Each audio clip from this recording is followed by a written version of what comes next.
Hello and welcome to NXTGEN Racing, the home of clean and fair sim racing for all.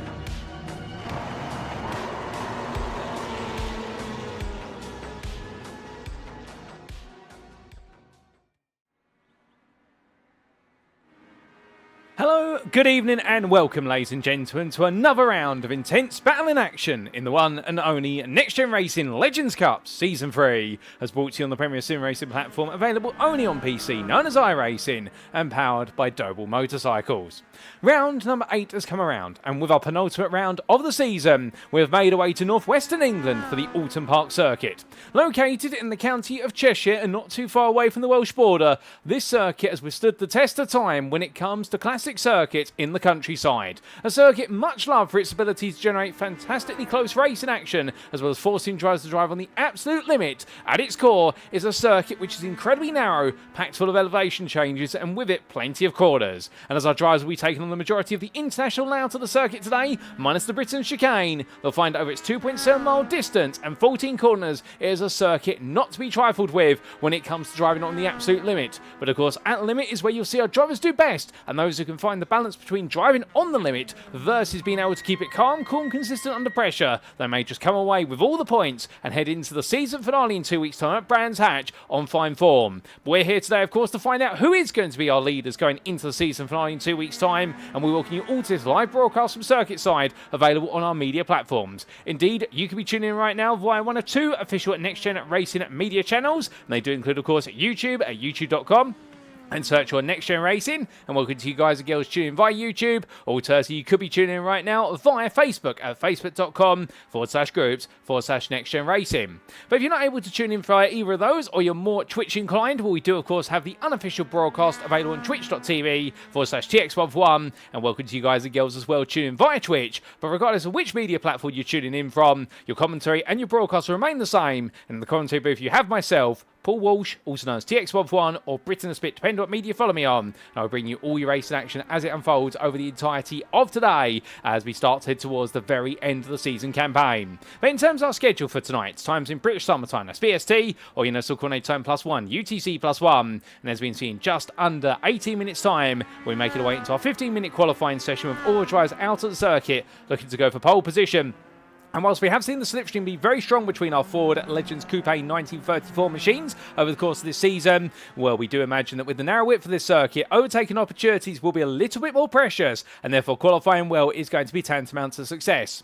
After that, we'll head to the grid for our first of 2 sprint races, of which race number 1 will get underway at 8:15 this evening with 9 laps of racing. Then we'll take a brief breather before returning at just before 9 o'clock for race number 2, another 9-lap thriller. And then we rinse and repeat once again with a break before returning for our feature race, where we extend the race duration from 15 minutes approximately to 25 minutes. And that will be, of course, at what will be around 9:45 this evening, if not running slightly ahead, and that's when we'll have our 14-lap thriller to conclude our racing and tee us up for the season finale at Brands Hatch. Plenty of racing to come then, ladies and gents, but no doubt about it. And as we do say hello there to Roger Pike in the Facebook chat, and good evening to you, Roger. I hope you're doing well and excited for tonight. Well, let's give you a recap of the season so far and what we've still got lying in wait. Because we have made our way to the 5th of August, indeed, another Tuesday flies on by. But last time out, we concluded our triple header for the summer season, what the NXTCC being on pause in order to respect the summer break for the BTCC. Well, now we are back. But last time out on the 22nd of July, we were at the Donington Park National Circuit. And well, what were the stories at Donington Park, I hear you ask? Well, the big stories there, it was anybody's guess who was going to be winning overall in the Pro-Am classes, whereby races 2 and 3 were not won by pro drivers, they were run by Pro-Ams, with race number 2 at Donington Park being won by Nick Clemens and Stuart Winnis winning race number 3. And it was our pros who finished third in both of those races to take their class victories, with Kieran Sharp in race 2 and Jack Pittis in race number 3 achieving such. In race number 1, meanwhile, well, it was a return to the normal for Adam Delmont, who took his first win in some time, albeit in the Pro-Am class. Meanwhile, it was Stuart Winnis who took the win in the Pro-Am class. And what it means is we are getting very close when it comes to those championship standings, particularly in the Pro-Am championship, whereas in the overall drivers championship, which you'll come and see shortly, well, the big question is Adam Delmont going to stumble his way to the finish line? Because right now, as he jokingly said when he got out of the car of race number 3, he seems to be the only one who seems to be stopping himself from winning the championship Championship at this point. But we will see, because after today, of course, we'll be making our way back to where it all started this season in the Garden of England, that is the Kent County, for what will be at Brands Hatch Indy Circuit on the 19th of August, and that's where we'll conclude the Season 3 Championship. But then, taking a look at our Drivers' Championship standings then, starting with the overall Drivers' Championship.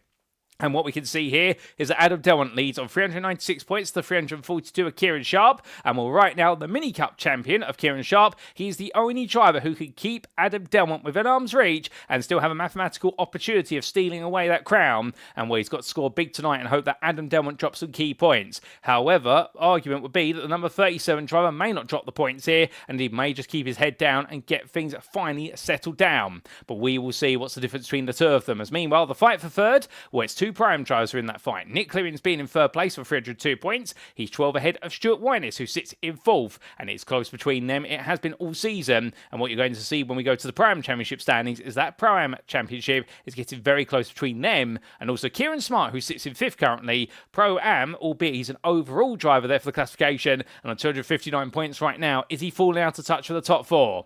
Well, if he is, Jamie Doyle will be the one to try and get in touch with him on 231 points, but he's got his own pressure of Sim Racing Collector's Andrew Pike, who sits in 7th on 222. Round off your top 10, it's Isaac Doble ahead of Alan McCain, where Nigel stopped there completing your top 10, and that sizable gap from 9th to 8th there are the best part of what is 111 points, going to show how the top 8 have really been dominant this season, and Alan McCain right now just trying to keep stock at bay for a little bit longer, but keep in mind only 12 points behind them, best the rest in 11th, where's Bencher and Gregory there. Matthew Sheraton sits in 12th on 87 points, 3 behind, but 9 clear of Sam Bradley, Ness Lee Horn and Sam Smith, who round off your overall top 15, with Phil McDougall sitting in 16th place ahead of Lewis Mason. And then Jack Pitters has only joined midway through the season, but he's absolutely loved the racing so far, where he sits in 18th place ahead of Duncan Mariah, with Ben Trier completing your top 20. Outside the top 20, overall, it's Mikey Doble, hasn't been on the grid for some time, focusing his attention on the NXTCC and also BTCC, quite understandably, but he's ahead of Gavin Gardner, with Dan Mould, Cole Thompson and Thomas Delaney completing your top 25. In 26th is Michael Leese, 1 point ahead of Toby Cole, and then we do have Lewis Delmont, Mark Hughes and Callum Murray round off your top 30. Outside your top 30, based on result count back only, it's William Kurtler, but he's ahead of Matthew Williams and Jonathan Berry, and on 0 points, Wayne Douglas, Mark Sykes, Ian Manners, Dylan Hunter and Josh Brown. But where is the intrigue then? In the overall championship, we do have a leader who seems to be reeled in very gradually, but in the Pro-Am championship, with the points adjusted based on the Pro-Am finishing positions, Nick Clemens leads, but by only 27 points. Stuart Winus with 2 wins out of 3 last time out at the Oulton Park National Circuit. He has closed the gap, and it's looking as though right now Winus could be the one to try and bring him down. But let's be fair to him. Kieran Smart, his teammate for Track Scotland, is only 2 points behind, and both drivers here, they need to work out the priority. Is it to work together to try and bring Clemens down, or is each driver right now going absolutely all in to try and beat the other, plus also beat Clemens? That is the big question here, and I can imagine this three-way fight for the title. Well, if Winus and Smart do not work together in this round, we could see Clemens give it a bit of breathing room if he's on the pace to stay ahead of them. Nigel Stott, meanwhile, leads the rest of the field in 4th place on 253. He is the best part there of 36 points ahead of Alan McCain, with the 5th place driver comfortably ahead of Lewis Mason at this time, although credit where it's due to Lewis Mason. He may have a few bits of banter said about him down in the pit lane, but one thing you can definitely say right now, holding on to 6th place and doing a fantastic job of doing so. He's ahead of Phil McDougall, who in turn is only a point ahead of Sam Smith, and behind the iRacing Esports driver on the 27, it's the 69er Sam Bradley, with Duncan Mariah completing your top 10. Then it's Mark Hughes, who sits in 11th and 71 points. And, well, right now, the man who made his debut this season, he's definitely coming to grips with the Ford Legends Coupe machine and is looking stronger and stronger with every race turned. But he's ahead of William Kurtler by only 2 points. And it's Thomas Delaney, Cole Thompson and Callum Murray who round off your top 15. Michael Lee sits in 16th ahead of Matthew Jordan, with Mark Sykes and Toby Cole completed your Pro-Am Drivers' Championship after 7 rounds of racing. But coming to our circuit for today, well, it's a late change. We were originally going to be running the island layout of Oulton Park, but it was decided 24 hours ago that we would be switching to the international layout minus the Britain chicane. So therefore, we've got practically the entirety of the full course minus the one chicane, which emerges just as our drivers make their way out of Sherrill's Corner, and this change being brought about by the administration in order to engender a little bit more intense racing, particularly the long stretches, rather than the island layout, which would shorten the straights, which take our drivers past Lakeside and all the way over the hill hilltop. So with fantastic racing expected here, this circuit is a classic and located near the village of Little Budworth in the English county of Cheshire. Well, you can imagine for our drivers, this is going to feel like a home from homes. Because roaring their way down towards turn number 1, Old Hall Corner there, in reference to the old Manor Hall, they'll roll their way through the right hand and down the avenue before they descend through Dentons and in towards Cascades. Then it's all about managing understeer as they roar their way through the downhill left-hander and up past Lakeside they'll go and in towards Island Bend, where it'll be about carrying the throttle as much as they humanly dare. Then to Shell Oil's Corner, the heavily cambered hairpin through turn number 5, it'll be about carrying the speed and braking as late as possible before exiting out and being flat out all the way through the kink of 6, over the hilltop and down into the hislop chicane of turns 7 and 8. There, while the lowest speed sections will give way to a fast uphill run out Knickerbrook Corner and over Clay Hill and into Water Tower, but by the time they clear Water Tower at turn number 11, it'll then be hard on the brakes for Druids, and getting that right, the double right-hand apex corner is much easier said than done. But those who get it right, they'll head under the Warwick Bridge to charge their way into Lodge Corner, and out of that final right-hander they'll go through the kink of Deer Leap to leap the way onto another lap or to see the checkered flag. But before they can go racing, and of course a big thank you to iRacing.com, not just for their brilliant simulator, but the fantastic track mats that come with it, let's give you a quick reminder of the rules. This is a fixed setup series with setups provided to our drivers ahead of each and every racing round. And driver class-wise, these classes were finalised as of the conclusion of round number 3. The only exception is if we get any new drivers on the grid. We have no new competitors as of today, as I've been reliably informed. As for our sprint race grids, well, race 1's grid shall be set based on the results of qualifying, that's a given. For race number 2, we set it based as a top 15 reverse grid from the results of race number 1. What that means in layman's terms is the winner of race 1 starts 15th on the grid for race number 2, and we continue to invert the finishing positions until we get to your 15th place finisher, who starts on pole for race number 2, and those who finish 16th and downwards, well, you guessed it, from race 1, that's exactly where they start for race number 2. As for the race 3 grid, it's a full reverse grid based on the results of race number 2, so whoever the winner is, they start at the very back, excluding those drivers who retired from race number 2, who are not classified as finishers, and that's how they'll proceed, and that's why it's a longer race there, because you have the classic contradiction, which is the slower drivers right at the front of the field, can they break away before the faster drivers catch up to them over a 25 minutes distance? And as always, we have a fast repair available in each race for our drivers should they come into a state of disrepair. We also do have race stewarding in effect, and we'll see an independent race director stewarding the races for both track limit infringements and the deployment of the safety car, and there are going to be the following warnings and penalties for track limit infringements. The first and second warnings, there's no penalty. On your third, it's 5-second post-race time penalty. We double it to 10 seconds on the fourth, and on the fifth, you've earned yourself a drive-through penalty that must be served when 3 laps are being awarded. All racing incidents, meanwhile, shall be reviewed post-round. That's sort of rules, regulation, everything in between. We're all here for the racing, and therefore, let's get back to it. And right now, as the drivers continue to make the way on around, well, we are not too far away from going into that qualifying session. And the big question mark we do have is who is going to be the one who puts themselves right up there on pole. Well, right now, it's looking as though we've had a bit of rain coming into today. Indeed, that rain has mostly got away now. There's no more rain falling. We just have a little bit of moisture still remaining on the circuit. Indeed, the track is feeling quite greasy at the moment, from what I understand, speaking to some other drivers in the pit lane just before we began the broadcast today, where they had all started on wet, and now the circuit is getting much drier. They've all gone to the slicks, and therefore they're finding the lap times are continuing to improve. And I wouldn't be surprised if we do see the lap times descend into the 49 shortly, given the fastest lap so far has been set by the Sim Racing Collector's Kieran Sharp at 50.463, which is literally just set with 8 minutes left on the clock. But as they all roar their way around, well, Jack Pittis right now sitting in 5th place, indeed picking up some great results, and his first pro win in race number 3 at the Oulton Park National Circuit last time out. He was very happy with that result. He's been enjoying the racing so far. He's just been gutted that fortune has not gone his way, because at Thruxton he may have been able to pull off some absolutely brilliant daylight robbery results if he had a bit more fortune. However, that's the way it goes in Legends Racing, and that's why we absolutely love it, because it's so intense all the way through. Brilliant pack racing, and Pitts is really embodying that.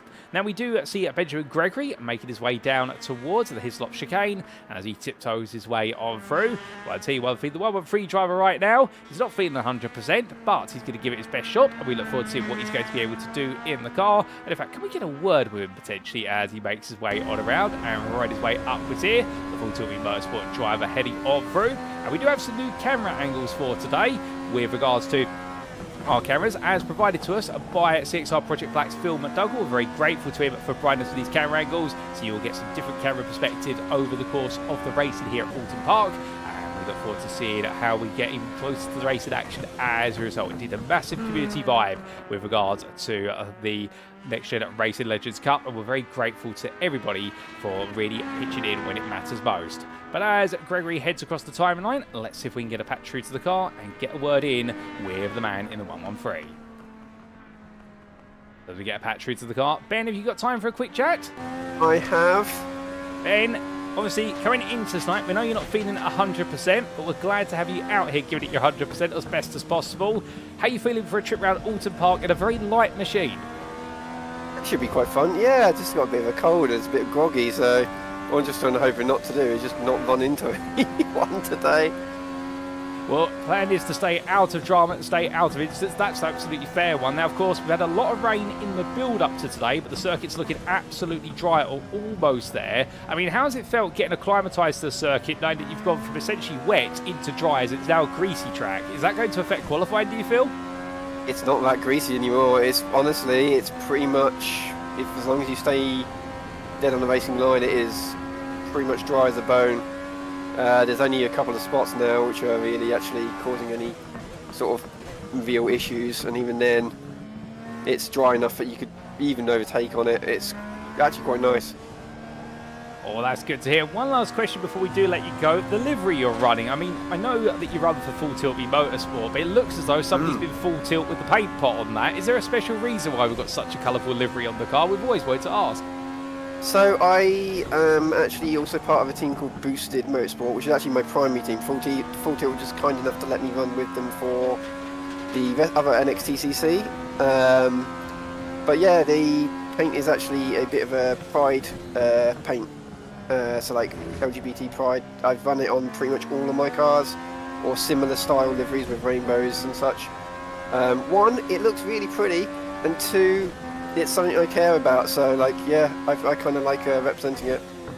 Oh, fantastic. Well, we're glad to hear you're enjoying it, representing the LGBT community, and also flying the flag, not just for the team here at Full Tilt Motorsport, but also your primary team of Boosted.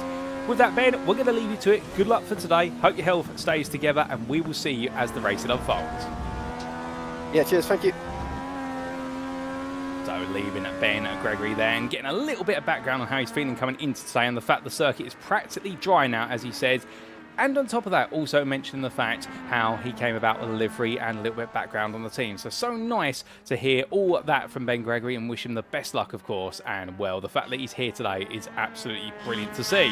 But whilst we do have a little bit of time, we do say hello to Katie Eames there in the Facebook chat, who does wonder if the Legends races will be as eventful as the ones over the weekend. Indeed, if you were tuning in to the BTCC at Croft over the weekend, many of you may remember the Darlington circuit experienced a very dramatic set of Legends races, and I do believe the Elite Class Championship being secured that weekend, indeed as part of the BTCC support package. I'm sure somebody will correct me if I'm wrong, but definitely a lot of dramatic racing at Croft, a circuit which unfortunately hasn't made its way onto the iRacing platform as of yet. We do hope it does so at one point, because otherwise we don't have the complete trifecta of northern circuits of northern England, but we look forward to seeing whether it will come, and I hope you're doing well, Katie. But as all the drivers here continue to tiptoe their way on around, let's see if we can get a quick word with one of our other competitors just before we do go racing. Oh, that's a bit loose there from Lee Horn, as he does pick up a little bit of water as he makes his way on around. I don't think we're going to quite get a word with him at the moment, at least. Albeit I think he's concentrating as much as he possibly can here and absolutely chucking the car from apex to apex. And well, as he does so, who else could we potentially get a word with? I was wondering if we could get a word with Tom Delaney, albeit I don't see Mr. Delaney in his car at the moment, and in fact I think he's in the pit lane, so therefore we're not going to be able to get a word with him. I know one driver we will be able to get a word with. We've spoken to one of our pros. Let's speak to one of our pro-ams and let's get a word. Oh, we'll perhaps not get a word just yet, as the genuine motorsport machine of Michael Lees there shows off a bit of rallycross. In fact, let's get a word with him now. Well, Michael, that was a very interesting bit of rallycross there. Have you got time for a quick chat? Yeah, sure thing, Paul. Now, firstly, I mean, normally we want to see you keep it on the tarmac, but that was absolutely splendid. Just a bit too much power there coming out of Shell Oils. On in there. Just drive the things on the throttle. Here we go, it's a bit more. Ooh, nearly. Oh, steady on. Oh, goodness me. Well, coming into tonight, how are you feeling for Oulton Park? I like the track. I'm not so sure exactly how to drive it in a Legend, but I think by the end of race 3 I'll probably be somewhere near the pace, hopefully. Well, a bit of time to figure it out, perhaps, but qualifying's just coming up. So have you set yourself any targets, or is it just get up to speed with the car as quickly as you can? My only target is to enjoy myself today, have a bit of fun, and hopefully have a few ding-dong close battles with people. That's it. That's my only target. Oh, fantastic. Well, we'll leave you to it and let you get a bit more acquainted with the car, but good luck for tonight and hope you have fun out the circuit. Yeah, thanks, Paul.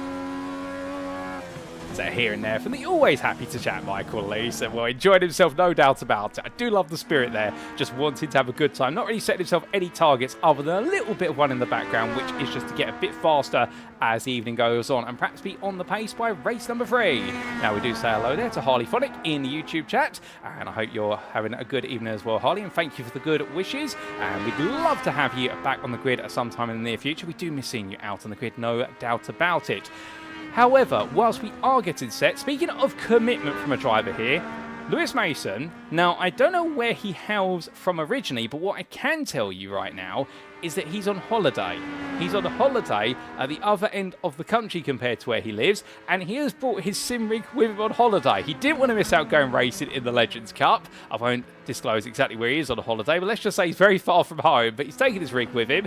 He does have a bit of a sporadic internet connection, but hopefully it holds up. But Lewis Mason right now did not want to miss it for the world, and we love to see it for the Aztec Racing driver in the 991, and well, he's making his way on around here right now. He may not be the fastest driver out there, but he's definitely enjoyed himself, and that is absolutely lovely. When a driver makes that much commitment and wants to have fun, you can't blame the man, because right now, the fact that he's doing this, that is the spirit we love to see at NXTGEN Racing. We hope he has enjoyed his holiday, to be fair, and perhaps this is just the cherry on the top that he can also race in one of his favourite iRacing series with NXTGEN at the same time as being on holiday and having a good time. Well, speaking of good time, ladies and gentlemen, if we're having a good time in practice, it's time for us to have a good time in qualifying, because we're now going to make our way into the 15-minute session. Who's going to put it on pole? It's time to find out.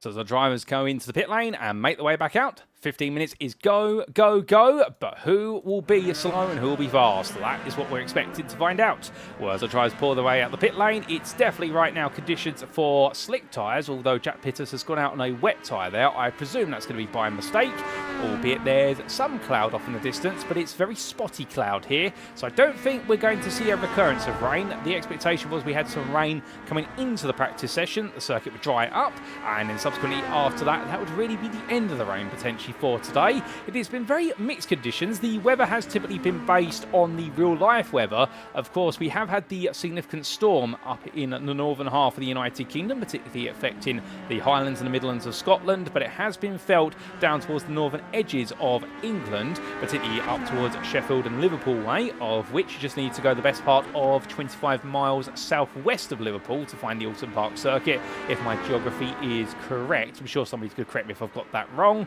but it does mean we have a bit of wind here and quite a bit of cloud, but we're not expecting that rain to really attack.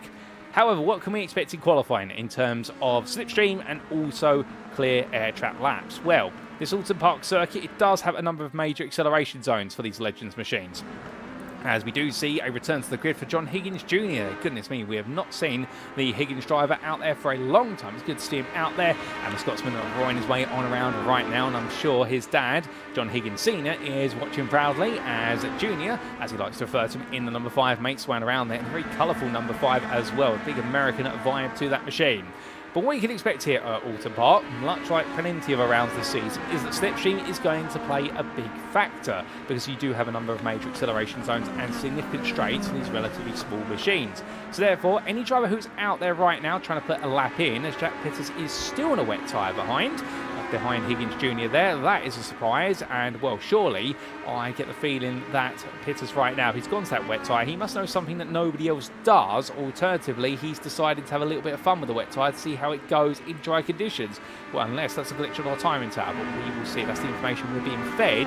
But what we're expecting here is that drivers will try and get the slipstream as quickly as they possibly can, because at the end of the day, it is going to be worth the best part of a half a second, if not almost a second around here, if you to absolutely nail the lap in the toe. And we got to see that, perhaps most notably, of course, at Thruxton, back when we did see some absolutely staggering laps of pole position being set towards the end of the qualifying session, where it was drivers in round number 6 who just found the slipstream, and it was worth 0.8 of a second in the entirety of the lap, excluding what they were able to do in terms of affecting their lines. As we do say hello there to John Higgins, senior that is, in the YouTube chat, or his father. And he says, nice to be back with Junior, which was a bit of a surprise when he said he was doing it yesterday. Well, John, we're very happy to have you and your son here today, and I hope you're both doing well and enjoying not just the virtual simulator of motorsport, but also real-life motorsport. Because I do believe you're still touring up and down the country, correct me if I'm wrong, following Hills Motorsport, if I'm not mistaken, and that would be Aidan Hills racing in the Mazda MX-5, which I believe he was the champion of in 2024, and he's trying to defend his championship crown for this year, unless I'm mistaken. I'm sure you'll correct me if I'm wrong there.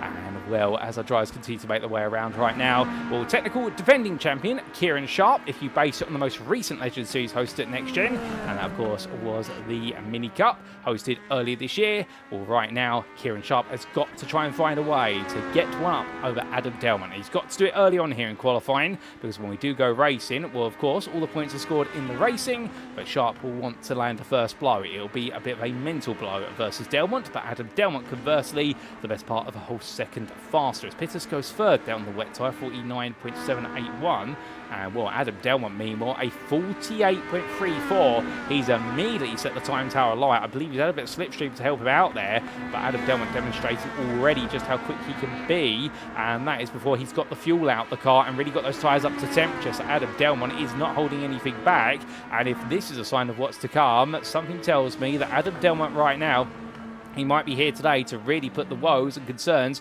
of previous rounds of the championship to bed, because Adam Delmont is leading the overall championship based on his performance in the opening 3 rounds of the season, where he was absolutely unstoppable, barring the performances of Isaac Doble, who subsequently, after round number 3, has not been able to make the full season due to commitments to the BSRCC Ford Fiesta Junior Championship in real life, but he's doing very well in that and still competing inside the top 5 of the championship for this season.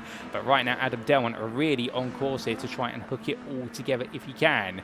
But on his way around here, further back, Jamie Dory following him in close succession, and I think Jamie Dory at this point trying to work with his old friend and rival on the circuit in order to gain a bit of time.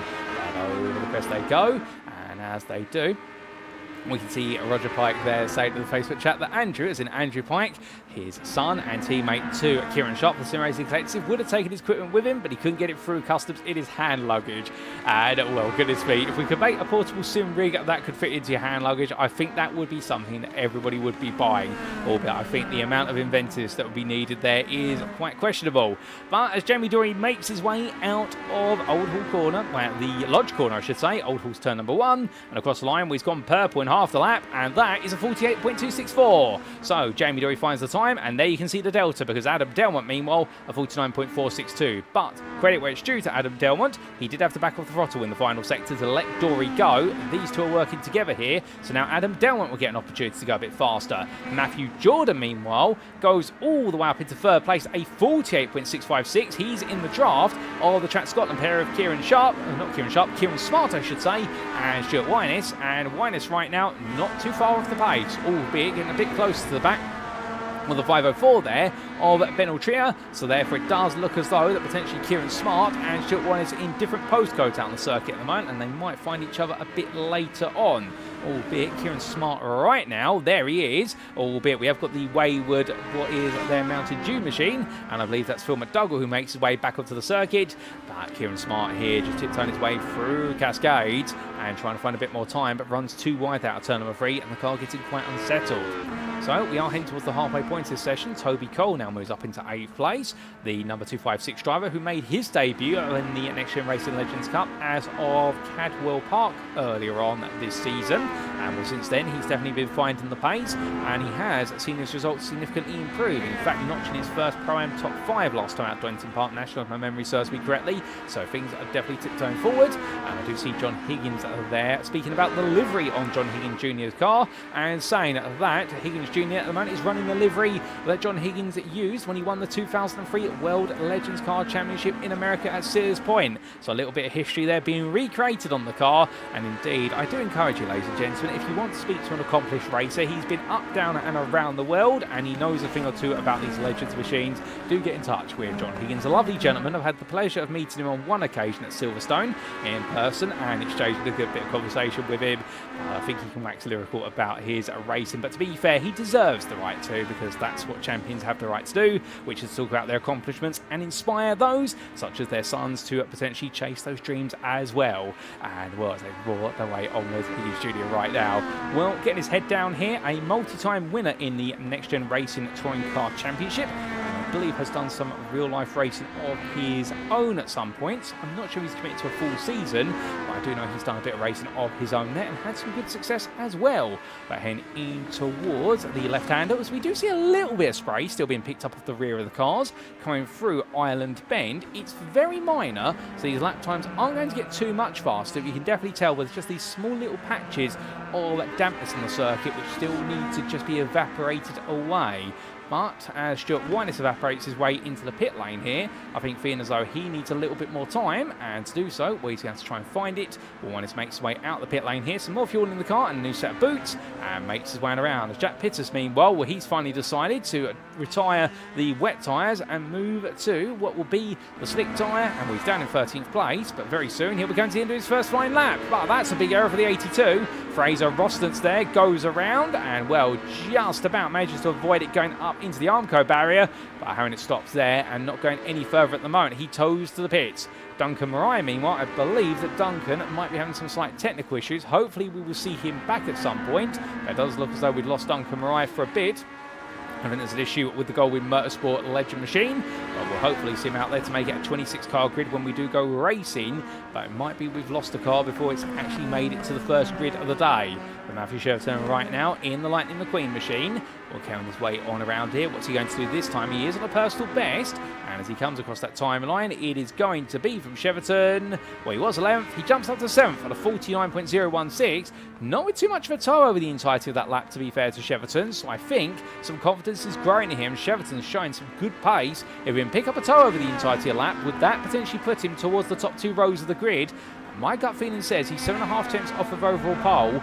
I think he would be looking potentially to be a pole sitter. However, many a driver could potentially achieve that because the circuit is still getting a little bit faster. It is rubbing in a little bit more. And, well, speaking of rubbing in the tarmac here, let's jump aboard with Lee Horn as he takes us round for a flying lap of the Oulton Park International Circuit. So making his way across the timing line and in towards Old Hall at turn number 1. Looks to his left-hand side for his brake marker. Dab the brakes, chuck the car in, hold 4th gear all the way through, and now flat out on the exit. Making his way down towards Denton's, and it's going to be over a blind crest. He takes the right-hander, and now heading down in towards Cascades. Braking nice and late there, carrying the speed, dropping a gear to 4th, and now flat out he goes once again, keeping him in track limits, and making his way past Lakeside View. Now as he heads up towards Island Bend, he's going to be able to bring the car all the way to the outside. We see the Irish Esports there backing off, and well, Horn makes his way through there, just limits the throttle, keeps it over to the left-hand side, now onto the brakes for Shell Oil's corner. Rolling his way through here, hold second, wait for it, get the nose to continue to bite, gets the power down, a little bit of power oversteer there, just not as smooth on the steering wheel transition, and where we would have the Britain chicane here, it's not here today, so they go flat out all the way now on the back straight, over the hilltop, the highest point of the circuit, and then down they come in towards the Hislop chicane. Looking to the left-hand side, braking at 111 miles an hour with a distant tow there off the back of the car in front. We'll horn right into left, and now over to the left-hand side for Knickerbrook corner. Open it up as much as possible. Take a little bit of apex curb. Don't go too high, otherwise it will jet the car out wide. And now horn flat out all the way up through Clay Hill and in towards Water Tower. Now, no water tower here today, but in the modern world, it is a water tower just off the side of the corner. And in towards Druids Bend he goes. A big slide from the car in front of him. That's Michael Lease going practically sideways. And Horn in the end slightly compromised on exit there, but he will go up the inside of Lease and past him. And now in towards what will be at the final major corner. This coming into Lodge Corner. Through the way he goes, and snap oversteer there as he came off the brakes, and Lee Horn hands to a ball lap at such a late moment. It was looking a good lap, but to be fair, I think he feels as though there's more time out than with 3 minutes to go for Lee Horn. Well, from Deer Lake now to the checkered flag line, it's going to be Lee Horn who sits in 5th still, but I think he feels he's got at least a 10th, if not 2 tenths out there. But at the very top of the standings, And Jamie Dory still the fastest driver out there on that 48.264 that he set much earlier on in the session, working with Adam Delmont to do so. And Adam Delmont is still within 600ths of the time, but nowhere near closer. Third and fourth, it's two Pro-Am drivers. Nick Clibbins, the championship leader right now, ahead of Matthew Jordan by an absolutely gargantuan 3/10 there. So Matthew Jordan right now, who in his own right has qualified very well if the timing standards is, if that's how this qualifying session ends, Matthew Jordan is going to be absolutely on point. However, I get the feeling that right now for Nick Clibbins, this will feel as though it's all going the right way. Conversely, meanwhile, if your name is Stuart Wyness or alternatively Kieran Sharp, this is not going the right way at all, and the Track Scotland pair seemingly struggling. But of course, qualifying is just one part of the story. Over the race distance, that is where the big tales will be told, and we will see exactly how those tales do play out. But all the drivers right now continue to push each other onwards here. 2 minutes left on the clock. There's not much more they can do here other than just dig that tiny bit deeper and see whether they can pull off any magical laps for all is said and done. But as we do see there, Stuart Wyness tucking onto the back of Thomas Delaney, and Delaney right now pulling him around the circuit. Well, I think at this point, Wyness is a bit close to the back of Delaney, and Delaney's pace would suggest that perhaps he might not be the best slipstream partner to work with, because Wyness has got close. He's got too close here as they make the way through Watertower and into Druids. Wyness is going to be off racing line, and will, for his final flying lap, he will not have somebody to work with. They will get an extra lap, because of course when the clock strikes 15 minutes, they are allowed to finish the lap they're currently on. But this is not the way. If you're Stuart Wyness, you want this to go. Thomas Delaney, meanwhile, he'll be grateful because he has somebody to work with. As new fastest lap of the session, Kieran Sharp of 47.898, the Sim Racing Collective 23, storms into the 47s, working with the iRacing esports car just in front of it, and that being the car, the number 13 there of Nick Clibbins. So Kieran Sharp has found some time. Jamie Dury has not. Stuart Wyness, meanwhile, finds a little bit of time and goes around, coming out of turn number 1, and that's going to his qualifying session said and done. So he was able to gain some time running behind Delaney. He's finally put it all together, but still starting 5th at best. He'll know there's a bit of a mountain to climb versus Clibbins as he rejoins. But as he does so, are there any other surprises out there? Well, Full Tilt Motorsports, Ben Gregory and Ben Altria, the two Bens, down in 19th and 20th right now. Things are not coming together whatsoever, but then again, they are better drivers over race distance in these legends compared to in qualifying. And from speaking to Ben Altria in the build-up to tonight, one of the things he was saying is ever since the redevelopment of the car and physics model for the Legends machine, which occurred in the Season 2 2025 update for iRacing, as I was about to say, he's been struggling with the car. Well, the struggle continues there as it snaps loose coming out of Shell Oil's Bend, and he went straight to the barrier there, and that is going to be a toe to the pits for Ben Altria, and I think that might summarise how he's feeling with the car at the moment. He's just not having fun in terms of trying to get to grips with it, and we hope he's able to find some time over the race. But right now, Adam Delmont, well, subsector 2, he was the fastest of everybody. Sector 3, 4, 5, 6. He's been faster and faster compared to his previous best. A big power slide there, however, coming into the final corner. He's absolutely shaking away with the road here. Is it going to be a validated lap? It is. Adam Delmont ran a bit too wide, and I think that could have been enough to put him at least on the front row of the grid. So Adam Delmont will take 4th place at best. Nick Clibbins heads into the pit lane. He doesn't need to do any more, he feels. Lee Horn crossed the line behind Pitters. They move up to 5th and 7th respectively, both improving into the middle of the 48. Are there any other lap times out there? Toby Cole, well, he's making his way on the round right now, and I think Cole will feel it in the 256 that there is some time still to be gained here. Well, he's going to head to line and try and prove the point as Ben Gregory leaps up to 11th with a 49.057. Delaney sets a 50.375, a personal best. Cole, meanwhile, does he improve? The answer is no, and that is Toby Cole started 13th or 6th place in the Pro-Am class. We do have John Higgins Jr. He's on a cool-down lap. I don't think he's on a valid lap. He might, in fact, be the last driver on a lap because, based on how much time's passed since the Cheshire flag and the fact the lap time around here is just shy of 1 minute 50 for the fastest drivers, it's just under it, then Higgins would be in the right sweet spot here to be on a lap. So he'll be the last driver to set a time in this qualifying session because the driver behind him of none other than Matthew Cheverton is too far off at this point. So Higgins Jr. heads towards the line. What's it going to be here? Is it going to be some magic from 18th place? And I get the feeling it may be a personal improvement. In fact, it's 49.535, but it's not enough to move him up the ranks, so he will stay where he is in 18th. And Matthew Sheraton, well, he'll head into the pit lane, and that marks the completion of qualifying, ladies and gentlemen. So it's Kieran Sharp on pole, ahead of Jamie Dory on that front row by the best part of almost 4 attempts, and Nick Clemens is your pro and pole sitter starting third, and the Pram Championship leader needing that pole position to try and put the risk of the championship in a level playing field going into Brands Hatch to bed, where he's doing the right thing to start this off, but we will see what happens. And some other notable performances will Phil McDougall starting in 8th place Pram, 15th on the overall grid, right in the mid-pack, which we always love to see. He'll be battling with Nigel Stock, who joins him, and Alan McCain just behind them as we say hello to Phil in the YouTube chat. All the drivers into the pit lane, and as they do, well, ladies and gentlemen, it's time to head to the grid for our first of 3 races here in round number 8 of the NXTGEN Racing Legends Cup Season 3.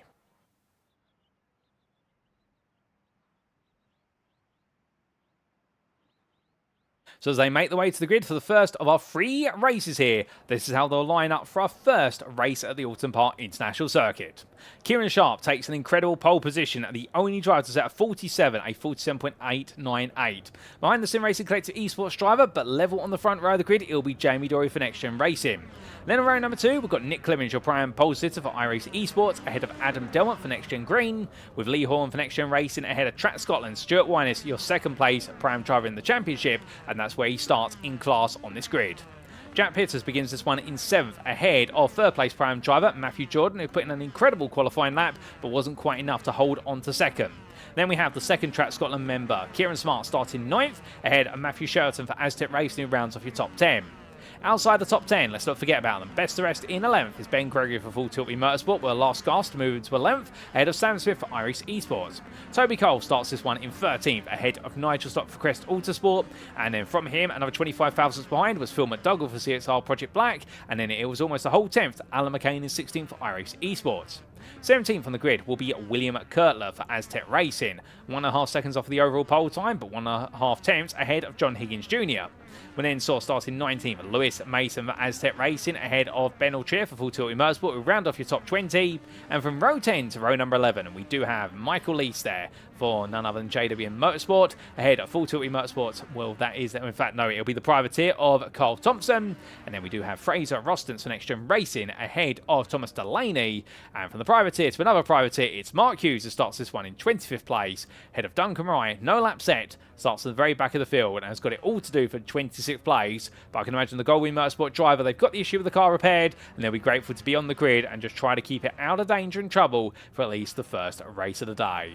Well, that's how our grid lines up, ladies and gentlemen. We're not too far away from going green flag racing, and we're everybody in position. Do keep in mind, of course, that when they do start this race, if you're on that front row of the grid, well, you may notice based on the camera angle here, the front row actually starts on a slight incline compared to the rows behind, given the way the undulations flow, making their way across the start-finish straight here at Oulton Park. And well, you can see that a little bit more. If you look back here from Nick Clemens, who starts in 3rd place, we can actually see the slight rise in the road. So therefore, our pole sitter and his accomplice on the front row of the grid, they actually have to work a little bit differently when they start this race, because they essentially have to have a slightly different biting point on the clutch compared to the drivers behind them, because starting uphill, you do have to have a little bit more throttle, and also you've got to lessen the clutch a little bit more by comparison. But as the lights go on, we'll find out how it all plays out in race number of the day, because it's 1, 2, 3, 4, 5 red lights, and it's a quick start there. It's lights out, and away we go for our first 9-lapper, and as they roar the way away, well, Jamie Dory having a very slow start, a snail-like start there, 3 wide behind as Kieran Sharp bolts out the stable, and as they roar the way on through turn number 1, which side by side there in the rest of the top 10, albeit we can see Nick Clemens and Adam Delmont have swallowed up Jamie Dory whole, and further down the order now, we've got side by side a bit further as they all make their way down to Cascade for the first time. And there's going to be side by side there between Toby Cole and Sam Smith and Alan McCain trying to get involved, but it is going to be Smith forced backwards to McCain as we do have Toby Cole up another place, heading upwards now towards Island Bend. And as they do, Matthew Jordan's had a slow start. He's lost out some places as well. He's got Matthew Sheraton who's had a lightning start right behind him there as they fight over 9th place. But all these drivers coming into the braking zone, and now everybody backing off. But it's been a clean start from everybody as Ben Altrier there runs a bit wide out of Island Bend, but that's going to put him on a defensive line versus Thomas Delaney. So Altrier here trying to hold on to 20th place, which is where he started. but out as they come and on to the hilltop run. And as they do, well, here you can see race leader Kieran Sharp under pressure from Adam Delmont. Delmont looking up the inside. Well, I think for Delmont, this is going to be said and done here for the first overtake at the front of the field. But as they roar the way through right into left, well, Sharp's not going to be out of this yet as everybody now tucks their way through. It is going to be a straight on there. That is going to be Phil McDougall has to take to the escape road. He will rejoin, but he will lose time as a result of his escapade. And up through Clay Hill they go, side by side a bit further back. Sam Smith there, still with Alan McCain right behind him, and the two iRacing esports drivers not step on each other's toes. They're very aware of each other. John Higgins Jr. up one place since the start. He starts in 18th. He's on the back of Michael Lees. And right now I think he's going to have an opportunity here to look for a move on Lees. Coming in towards turn number 13 as Lees looks one way, then the other. The car goes sideways with him. And now looking around the outside there is going to be Higgins Jr. Can he get it done? Well, it's going to be under braking here if he is going to get it done. And the answer is no, he can't. It'll be a drag race to the line.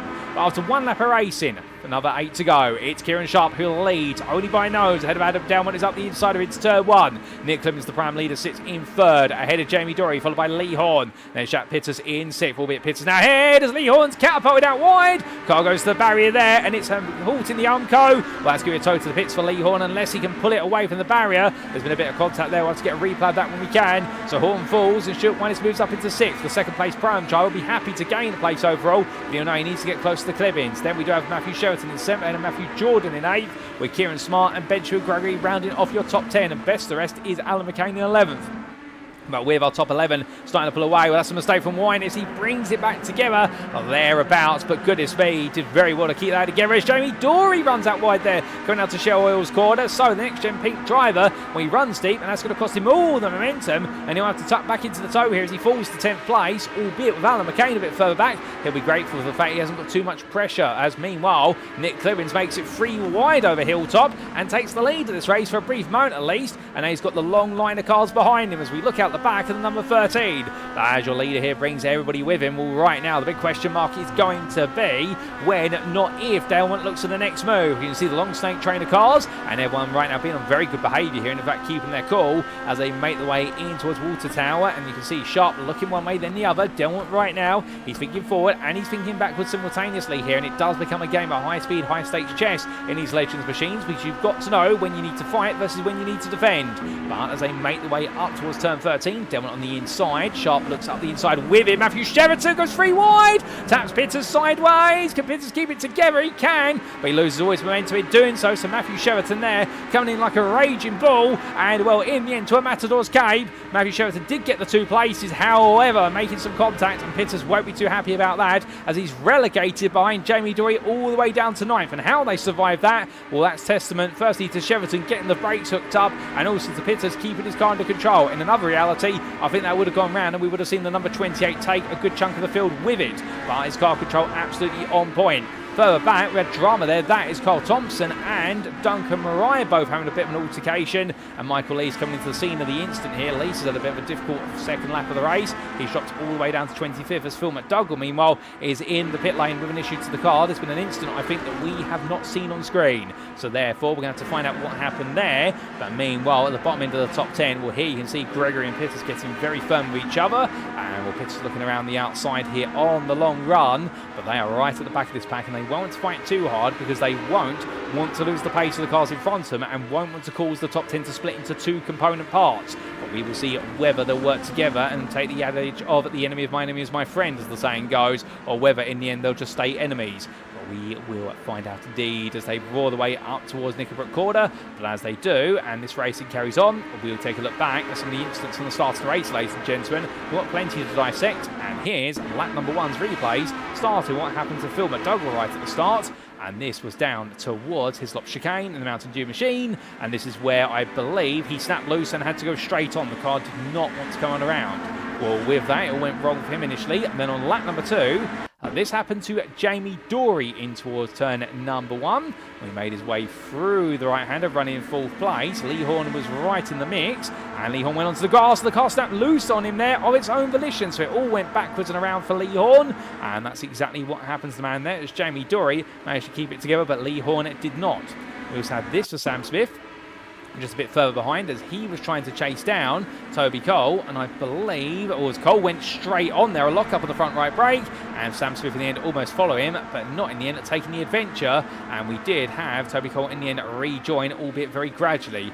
But from them, we also had this happen a little bit later on, and this was Michael Lees making his way through Island Bend in the 55. A tap there from Higgins Jr. looking around the outside. That was brave. And everyone behind having to part the seas. And Michael Lee's getting together. But Thomas Delaney clipping him and going up into two wheels. Then drama into Shell Oil's corner. Everyone did very well to evade other than Thomas Delaney, who in the end, I don't think he could go anywhere else other than into the back of Michael Lee's, who definitely picked up a lot of damage from that impact. We then subsequently had this happen on lap number 3, and well, Lewis Mason was one of many drivers caught up in this. He was battling side by side with William Kurtler. The whole field was queuing up behind the two Aztec Racing drivers.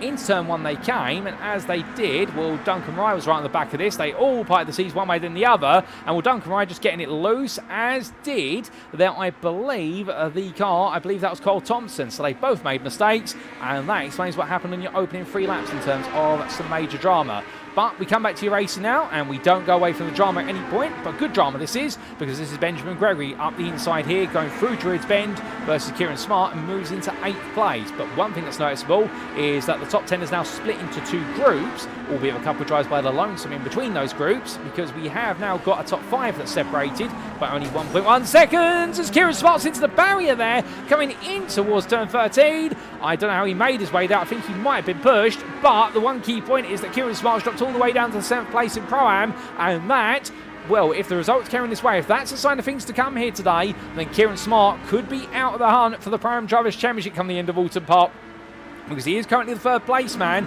He's just behind Winus in the championship, but these are the results he does not want to have happen. And well, right now the Track Scotland driver there not having a happy moment. But can we get a quick replay to exactly explain what happened? Yes, we can. And well, here it is, ladies and gents, as he made his way down. He was all over the back of Ben Gregory.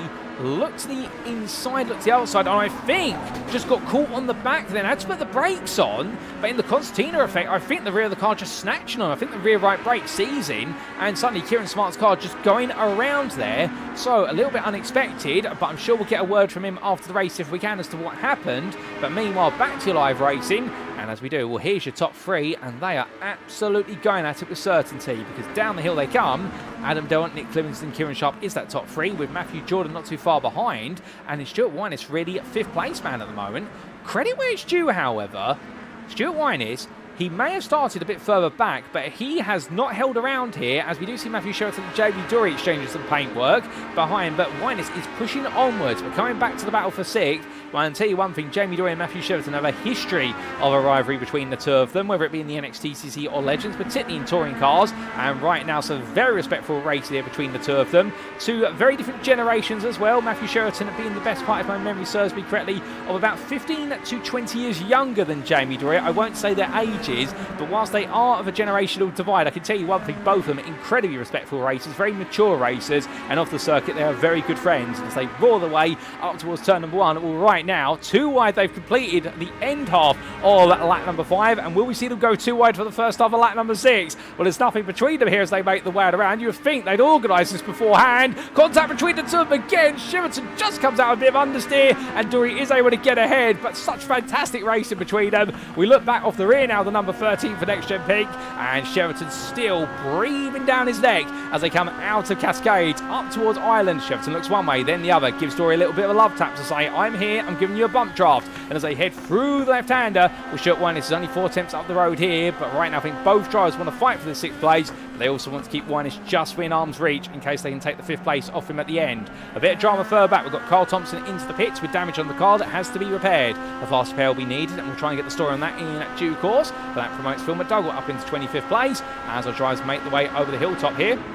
And as they do our lead drives, well, now you can see, well, they have got the double draft as Winus there just shuts the door last minute on Sheraton. Sheraton tries to squeeze around the outside to go for the reverse Moses manoeuvre alongside Dory, but in the end it didn't quite work out, and they stay as they were. Beyond Dory getting ahead, Winus just holds Sheraton to a T, but coming out of the Ichabod corner, it is very close between them. Winus is now trying to come back, but they are now 2.5 seconds off of fourth place driver Matthew Jordan. So this fighting has cost them all time as the top four make their way through the camera shot for a brief moment. And further back there we can see Sam Smith. He's in the third pack in 8th place, and Smith has come a long way up the order from 12th place starting. And well, he's up into 4th place in Pro-Am ahead of Pitters, Stock and Gregory, who are in the company of him. But coming down towards turn number 13, well, Pitters up the inside there, making it very clear he's taking that inside line, and Stock in the end has to back off there. Obviously would have clipped the rear of the number 27 from iRacing Esports and didn't want to do that at all. Further back, Duncan Marai, he may have started from the very back of the grid, but after a bit of a grassy excursion earlier on in the race, he's actually settled down into this for Goldwyn Motorsports. He's doing a really good job, up into 9th place in Pro-Am, 17th overall, 8th place in class, 9 overall gained, and he's got some more opportunities here because he's going to battle with Smart, he's going to battle with Delaney. Smart looking around the outside here, and well, right now Kieran having to back off as Marai goes round. Does he collect it? No, he doesn't. He gets turned the other way as William Kurtler has nowhere to go. A bit of contact, and Duncan Marai will be absolutely fuming at that because his good luck runs out, but credit where it's due to number 33 driver, was doing fantastically well until that mistake, and Mark Hughes will make his way on past here, and I think for Mark Hughes it's been a challenging race, but he'll pick up one more place and he'll find a bit of company in the form of the man he's been battling for the best part of half a season with. But from towards the back of the field, back up towards the front, and Sharp, Delmont and Clibbins still together. Nick Clibbins there, oh goodness me, that is getting a little bit firm between Clibbins and Delmont. Delmont in the end, I think, trying to say to Clibbins, look, you've got your prime lead to hold on to.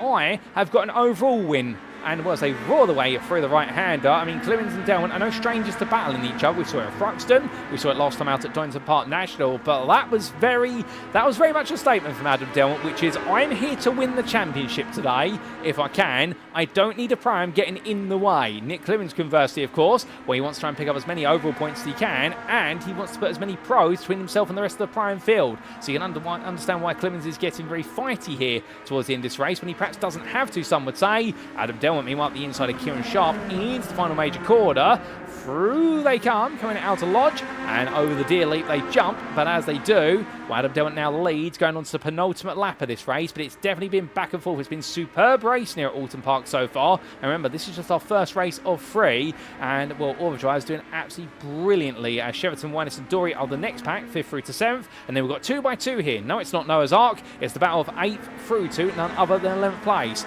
as they exit the corner. And Ben Gregory holding on at the moment, but Nigel Stock right at the back of this pack as we jump on board the Crest Autosport number 30. And onto the brakes he comes in towards that left-hander. What can Stock do here in the number 30 for Crest Autosport? And the answer is not much at the moment as he tries to battle his way past the Elf sponsor machine. And the Renault carries its way very much along here, albeit it's a Renault sponsored machine. They're all running the default engine. There's no different engines between these cars. And coming up into a Shell Oil's corner, well, Nigel Stock here gets close, a bit late on the brakes, taps the rear of Pitters' car, albeit the barge board on the back of the car and the front of the car as well. That will enable a little bit of cushioning of the blow, but you don't want to keep doing that because you can send your rival around, and with that you'll find yourself very quickly going around in towards the steward's room after the race. But back to the front, 2x2 they come in towards Hislops, and that's Sharp on the outside to inside here versus Delmont. They're building up to a bit of a crescendo. Delmont again fighting as we do see their Carl Thompson a lap down, respecting the blue flags and just taking a very gradual trip on the escape road in order to respect the fact that he's got the race leaders making his way on past. Great awareness, but Matthew Jordan in all of that has now moved his way up into second temporarily, and now the prime lead. Well, NXTGEN Racing driver doing everything right so far, as we have got damage for Alan McCain, which he's going to need to repair before the end of the race, or alternatively make it to the end of the race if he can. But here we can see Matthew Jordan going defensive for the lead of Prime, third place overall versus Nick Clibbins, and Matthew Jordan has been the biggest revelation of them all here today so far. He is absolutely flying right now as number 86 driver. Can he hold on versus Clibbins? Well, we're about to find out, because we're on to lap 9 of 9. The white flag waves. Our top 4 all together. They've been absolutely glued nose to tail for the entirety of the race so far, and we can see they're just behind Sheraton and Winus. We've lost Jamie Dory a bit further back, and I think we have had a bit of an instant for Jamie Dory that's demoted him down to 9th place. We won't be able to get a replay of that now because we're going to focus on live action all the way to the end, but it does seem as though this top 10 is starting to settle a little bit, unless you're Sharp versus Delmont and Jordan versus Clibbins. Well, here they're coming towards Island Bend. It's going to be Sharp on the inside, Delmont looking around the outside there. He'll send off the inside of Shell Oil's corner, which is what Delmont's doing. He's now thinking 2 corners in advance. chance. The same can be said for Nick Clemens, who's got the pace, goes all the way out the inside there, Jordan, and with Sharp going deep, that relegates Sharp back to third. Matthew Jordan now has to try and pick his way up past Sharp, but we jump on board here inside the number 86, the privateer pushing onwards, and as he does so, he's got a triple draft here. How much overspeed will he get? We can see Sharp going one way, Delmont defends it. Meanwhile, Clemens on the outside, backing off to make sure that Jordan can't get away through, but Matthew Jordan looking around the outside here, but taps the rear of Clemens' car, can't find a way in, has to back off into Knickerbrook Corner, but Delmont's retaken the lead off of Sharp as a result of the way he's positioned himself. So now as they head into the final few corners, it does look as though here Kieran Sharp may have lost some momentum. In fact, he's 7/10 behind. I think Delmont's defense has just been able to force Sharp backwards to have to deal with the two primes behind him, and I think now we might see Adam Delmont have this one absolutely scot-free, so long as he doesn't make a mistake. But we'll have to find out, because out of Druids they go. All four drives, they're sideways. Matthew Jordan trying to look for a move. Nick Clemens has to go defensive here for the prime lead. Onto the brakes they come then, into the final major braking zone, and will be a drag race to line for them. But for Adam Delmont, there were questions about his championship campaign coming into this round, but with a win in race number 1, he's going to start to settle down the doubts. He takes the checker flag ahead of Kieran Sharp in second. Nick Clemens takes third place in the prime victory ahead of Matthew Jordan, runner-up in prime. Matthew Sheraton third. Stuart Winus, meanwhile, 6th on the road, but third in prime ahead of Benjamin Gregory, with Jamie Dory. Toby Cole with 4th place in prime. Well done to him. 9th on the road ahead of Nigel Stock, who completes your top 10 and your top 5 in the prime class. We'll then see Sam Smith ahead of John Higgins Jr., who made his way through from 18th to 12th. Well done to Higgins Jr. for that. William Kirtler will then finish 13th ahead of Thomas Slaney, and Kieran Smart will be your top 15 reverse grid pole sitter for race number 2 there. He's lost some key points for that 9th place in prime in race 1, but he's got a golden opportunity to score some big points in race number 2. We've still got a few drives to make the way to the line, including Michael Lees, who finishes just behind Duncan Ryder in 21st place for JWM Motorsport.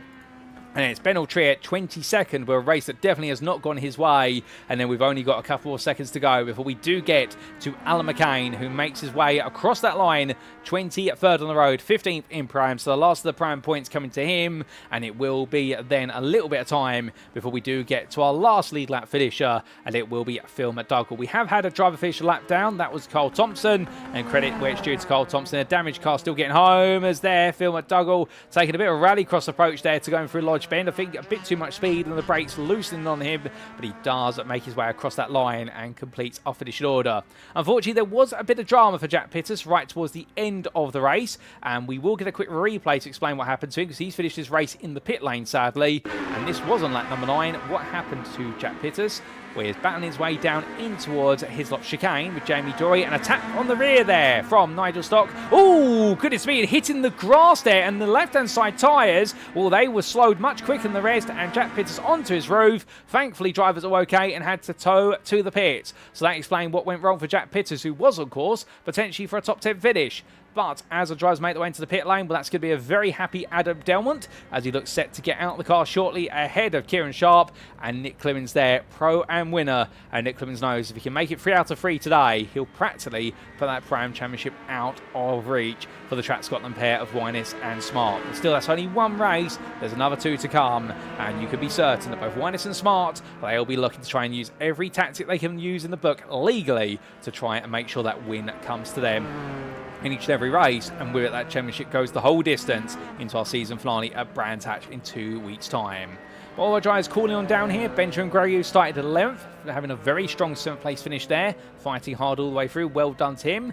And Nigel Stock, meanwhile, were a bit of a frustrating end to his race with the contact with Jack Pittis, but to be fair, I'm sure they'll talk about it afterwards and see what they perhaps could have done a little bit better. But with that, ladies and gentlemen, let's take a look to the scenic view and take you through those race results, subject to any stewards' inquiries, as the sun returns here in the Cheshire countryside. So after 9 fantastic racing laps of action, Adam Delmont taking victory in race number 1 of season 3 of round 8 for the NXTGEN Racing Legends Cup, powered by Doble Motorcycles, and the NXTGEN Green driver taking that victory by half a second over the Sim Racing Collective Esports' Kieran Sharp. The top 2 was pro, and then it was third place to a Pro-Am driver, Nick Clemens, your Pro-Am winner for iRacing Esports, and makes it another overall podium. He's making a habit of it this season, it must be said, by a 10th over Matthew Jordan, the privateer from NXTGEN, who absolutely delivered in qualifying, and he's backed it up with the runner-up spot spot in the Pram class, 4th on the road. Matthew Sheraton was 5th for Outset Racing in a solid battle between him and Stuart Winers, being held on to the top 5 spot. Head of your 3rd place Pram finisher, 6th on the road for Stuart Winers for Track Scotland, and then it was Full Tilt Motorsports Benjamin Gregory in 7th with an absolutely solid drive, 2 tenths ahead of Jamie Dory for NXTGEN Racing. Toby Cole, he made his way up the order, and keep in mind that Cole started 13th and with it gained a couple of places in Pram. He takes 4th place in the Pram class, not quite on the Pram podium, but you never know what could come in the races that are ahead. But behind the privateer, completing the top 10, it was your Pram driver of Nigel Stock for Crest Autosport. Sam Smith was best the rest in 11th place for iRacing Esports, ahead of John Higgins Jr. Well then, William Kurtler finishing in 13th for Aztec Racing, ahead of Thomas Delaney and Kieran Smart, with the Track Scotland driver there in 15th place, taking your pole position for race number 2 when we flip the grid.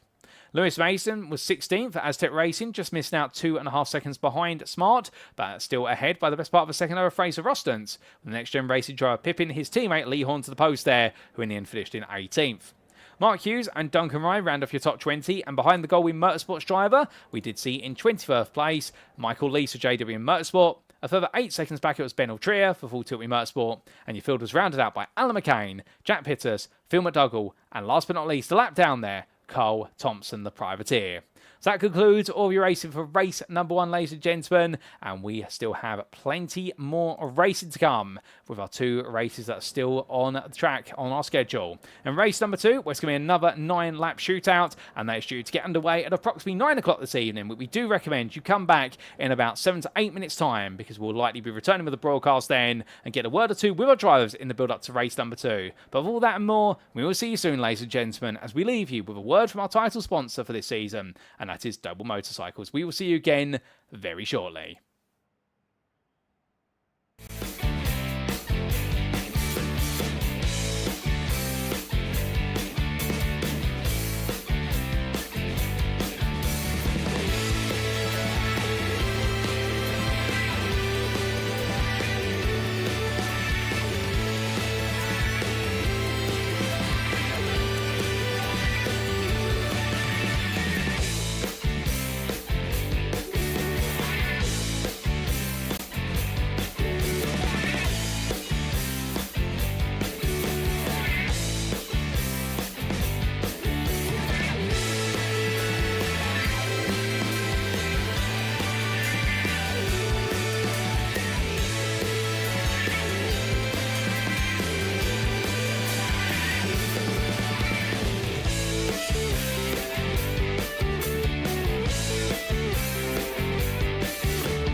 Speaking of Mikey Doble Racing, if you'd like to support Mikey as he pushes it to the limit out on track, you can do so by following the Mikey Doble Racing Facebook page as seen on screen. Additionally, if you want to represent the 88 Army at a BTCC weekend, Mikey Doble Racing has some fantastic merchandise available just for you, as may be found either via the Mikey Doble Racing Facebook page or alternatively in the Doble Motorcycles store at dobledirect.co.uk. Don't miss out on being a part of the 88 Army today.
And as quickly as we left race number 1, ladies and gentlemen, we are back for the build-up very quickly for race number 2. In fact, so quick that we're only 2.5 minutes away from another 9 laps of absolutely frantic action.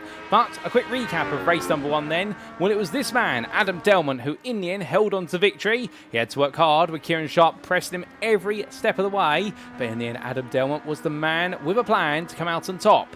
Conversely, in third place, Nick Clemens took prime victory, but not without some huge pressure from Matthew Jordan. But right now, the 2 championship leaders, overall and in prime, have at least started off their day strong with a win respectively. And if they can carry it on, they may just be feeling confident that they can put any doubts about their championship campaigns to bed before the end of today and before the season finale.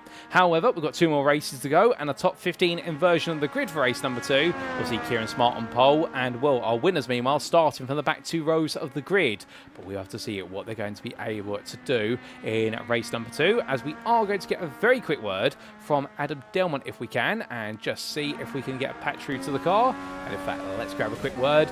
Adam, you got time for a quick chat? Oh, hello, Paul. Yes, for you, no problem.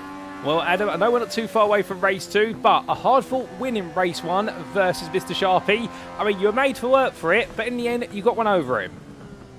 Yeah, it was very enjoyable fight, I will say.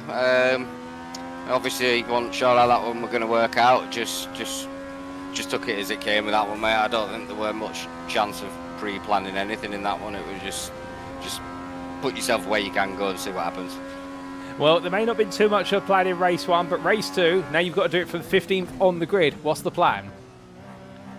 Just try and stay out of trouble, to be honest, Paul. Obviously, just need to keep Kieran in it, you know, somewhere close by. You know, prefer behind, but you know, if he is in front, as long as I keep him not too far in front, keep him on a short leash and just stay out of trouble, I should be all right. You know, that's the plan. Well, sounds like a good plan, but we'll see if it comes to fruition at the checkered flag. Adam, good luck for race number 2. Cheers, Paul.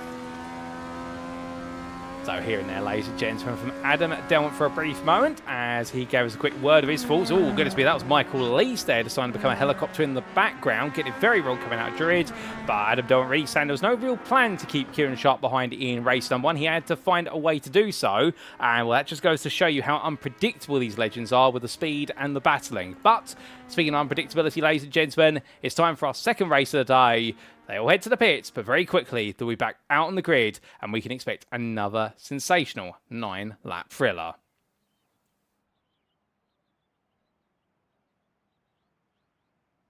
So the grid starts to be set, and as it is, this is how they'll all line up then for race number 2. It's Track Scotland's Kieran Sharp who lines up on pole position. He's joined on the front row by fellow Pro-Am driver Thomas Delaney. Aztec Racing's William Kirtler lines up in third, ahead of Pro pole sitter John Higgins Jr. Sam Smith starts 5th for iRacing Esports, ahead of Nigel Stott for Crest Autosport, and then it's going to be none other than Toby Cole in 7th, ahead of Jamie Dorey, the NXTGEN Racing driver, who has hopefully a better day in this one in 8th. Ben Gregory starts 9th for Full Tilt Motorsport, ahead of Stuart Winus for Track Scotland, who rounds off your top 10. And on row number 6, it's going to be Matthew Sheraton and Matthew Jordan, the battle of the 2 Matthews there, heading up ahead of Nick Clemens and Kieran Sharp, who make up row number 7. Adam Delmont, your winner from race 1, he starts 15th before we complete the inversion. And Lewis Mason starts this one where he finished from race 1 in 16th place. On row at number 9, it's Fraser Ostens and Lee Horn, with your top 20 completed by Mark Hughes and Duncan Rye. And then what will be Michael Lees and Ben Altry on row 11, ahead of Alan McCain and Jack Pittis. And we have Phil McDougall and Carl Thompson. They complete what is your 13-row grid. 26 starters, once again, ladies and gentlemen. They're all absolutely itching to go. And that is a quick rundown of the field, because I know we have had some rather unpredictably quick race starts as of recent rounds. But we very quickly make our way through there. And I wouldn't be surprised if our drivers have perhaps been given now a 1-minute warning before they are going to go green flag racing. But when they do, well, we've got plenty more action to bring to you, no doubt about it. And remember, after this one, we do have what will be the full reverse grid for all of our finishers, and it will be a 14-lap feature to see us away here in the Cheshire countryside. But first, we have to complete our second sprint race. And for Kieran Sharp, well, race number 1 didn't go right. It didn't go right at all. An instant midway through into the barrier at Lodge Bend saw him drop all the way down the order and then relegate himself to the 15th place finish. But on pole he starts here. Can he get a golden start? Well, we do have a gap there for Sam Smith, but the lights are going on. It's fire lights. And it's lights out, away we go. Oh, goodness me. And Kieran Smart pulls over immediately there. I don't know what's quite gone wrong for Kieran Smart, but that is a completely uncharacteristic start there, and I wonder whether he's perhaps worried he's picked up a full start. Oh, goodness me, to the barrier goes Nigel Stock. Meanwhile, he gets ejected, brings himself back on, however. I think it was a brushing blow to the barrier, but it's been a very dramatic start to this race, and Thomas Delaney is your leader in all of the chaos and carnage, and now, as they roar the way around, will whatever happened to Kieran Smart, let's try and get a replay of that, but everyone carries on, so Delaney leads as they come down in towards Island Bend, and the 555 here, John Higgins Jr., well, he's still in second as they make their way up towards Shell Oil's corner, but a very strange one as we look to the blimp camera, the lovely view there of all the cars coming on through the long banked hairpin. A bit of battling further behind. Adam Delmont already up into 11th place ahead of Lee Horn. Stuart Winus, meanwhile, well, he's had a bit of a difficult one. He went wide coming out to Shell Oils. I think he might have been assisted in that adventure. He comes back on and drops all the way to the back of the field, and now knows he's got to do it all the hard way, but drives powering along, and that's going to be Lewis Mason. Try to look up the inside of Winus. And coming down to the braking zone here for his lops. However, Winus, I think, is going to just simply stay on his natural outside line and hope to hook it to the inside of the chicane, and does exactly that. So Mason has to back off, but from the back of the field to the front of the field. John Higgins Jr. now leading, having passed Delaney on the run over Hilltop, and now Delaney and Cole going to fight. And can Higgins Jr. break away here in the livery commemorating his father's success in 2003? And can he make a little bit of success of his own here? We will see. But Cole right now and Delaney absolutely side by side as they come over the crest now to Druids. Towards Lodge Bend they go, but which one of them is going to back out first? Well, it looks like neither's going to back out here. Cole's going to be on the inside. Delaney, meanwhile, the better traction on corner exit, all the width of the road, but it does look as though Jamie Dory here is going to play an intervening role as they power the way alongward up towards lap number 2. So after one lap, it's Higgins Jr. ahead of Cole, followed by Delaney. That's your top 3. Dory, meanwhile, says, no, I'm in the top 3 now. He goes up the inside. Delaney on the exit turn 1. They rub, but it's no more than that, and Jamie Dory moves up to 3rd for a brief moment. Delaney in 4th. Benjamin Gregory's in 5th, with Kieran Sharp 2.5 seconds behind in 6th. Then we've got Matthew Jordan 7th, Adam Delmont in 8th place. There they all are.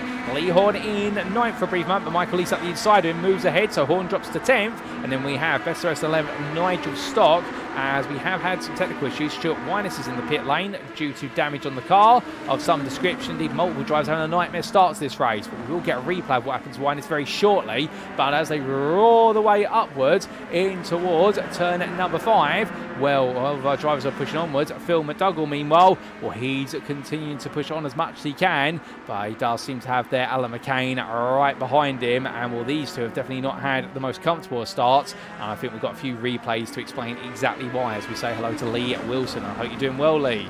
But Toby Cole there back ahead of all the pros around him. Thomas Delaney, meanwhile, been swallowed up by them, but Jamie Dory, Benjamin Gregg and John Higgins Jr., they're all stumbling over each other. Delaney going very sideways there, coming out of Knickerbrook corner, but the privateer now in the tow. He's got a clear view ahead of him, and he'll be looking for a clear opportunity to try and pick up some places, but can he do so is going to be the big question.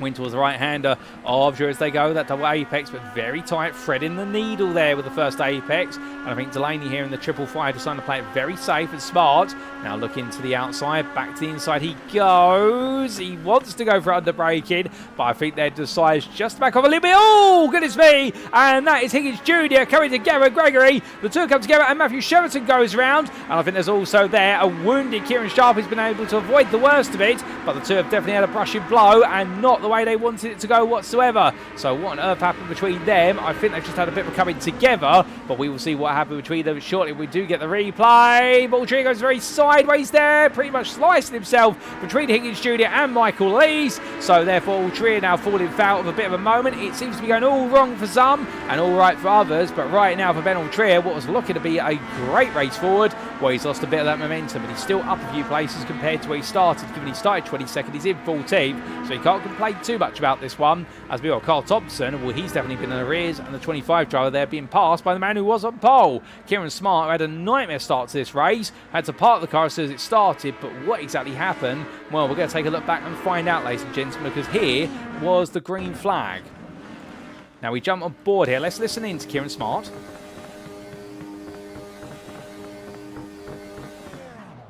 Oh, goodness me, a lot of wheel spin there as he dropped the clutch and raised the throttle, and the car just kicked into the barrier. So for Kieran Sharp, just the worst possible start. We've never seen that in the history of the Next Gen Racing Legends Cup, where somebody has overcooked the rear tyres, but indeed Kieran Sharp doing exactly that, and the car kicking round on him.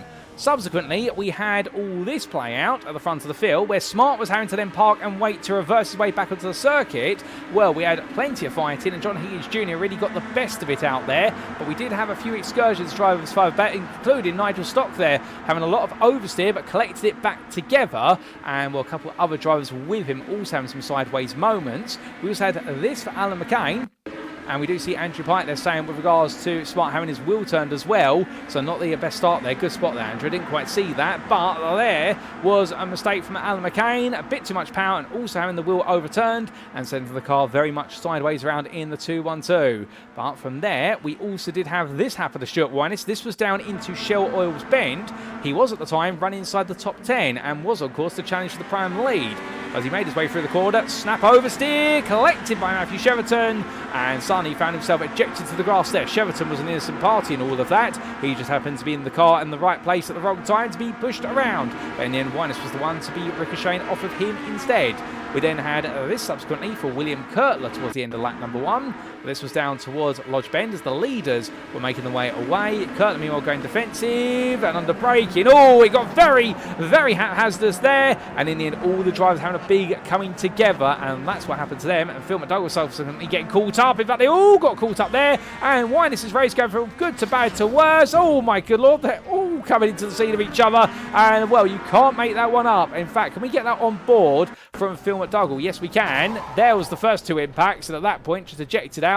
And you'll see everybody else now trying to come to see the instant. McDougall rejoins, and as he does, well, he clips there Carl Thompson, and well, then Stuart Winus onto his roof, rolls backwards and hits McDougall, and then just ping pong around, Kieran Sharp coming into the seat of him. So all those drivers having a nightmare start to this race. You couldn't make it up, and for them, that was the end of really their opening lap. But back to your live racing, we've got more to cover potentially from laps 2 and 3, but I think we are going to come back to live reality here, and the reason for that, simply put, is because otherwise we spend a lot of time focusing on what's happened in the past rather than what's happening in the present. And right now, Jamie Dory and Toby Cole are pulling away with this, and Cole has really risen up the ranks. And in fact, Adam Delmont, who started all the way down in 15th place, he's already up into 3rd place here. And right now, Adam Delmont is looking good to make it at least a double podium overall, if not back-to-back wins, if he can find the pace. Thomas Delaney staying with him at the moment, but he's falling off a little bit further as we do look back here to Jack Pitters and Kieran Sharp. And Pitters, after that unfortunate incident between himself and Nigel Stock, which I'm very pleased to say the two have already talked about it in race number 1, and they've simply said it's an unfortunate racing incident. Pitters was the first to say, look Nigel, I don't blame you for anything, it happens, but I'm frustrated about it, understandably, and Nigel's been very good about it as well. Well, Jack right now, really a mature head on him in number 20. I can tell you that. He really does know when it's a racing incident versus when something malicious has happened, or something untoward at least, and Pitters right now back focusing on the racing immediately, and that's what we love to see.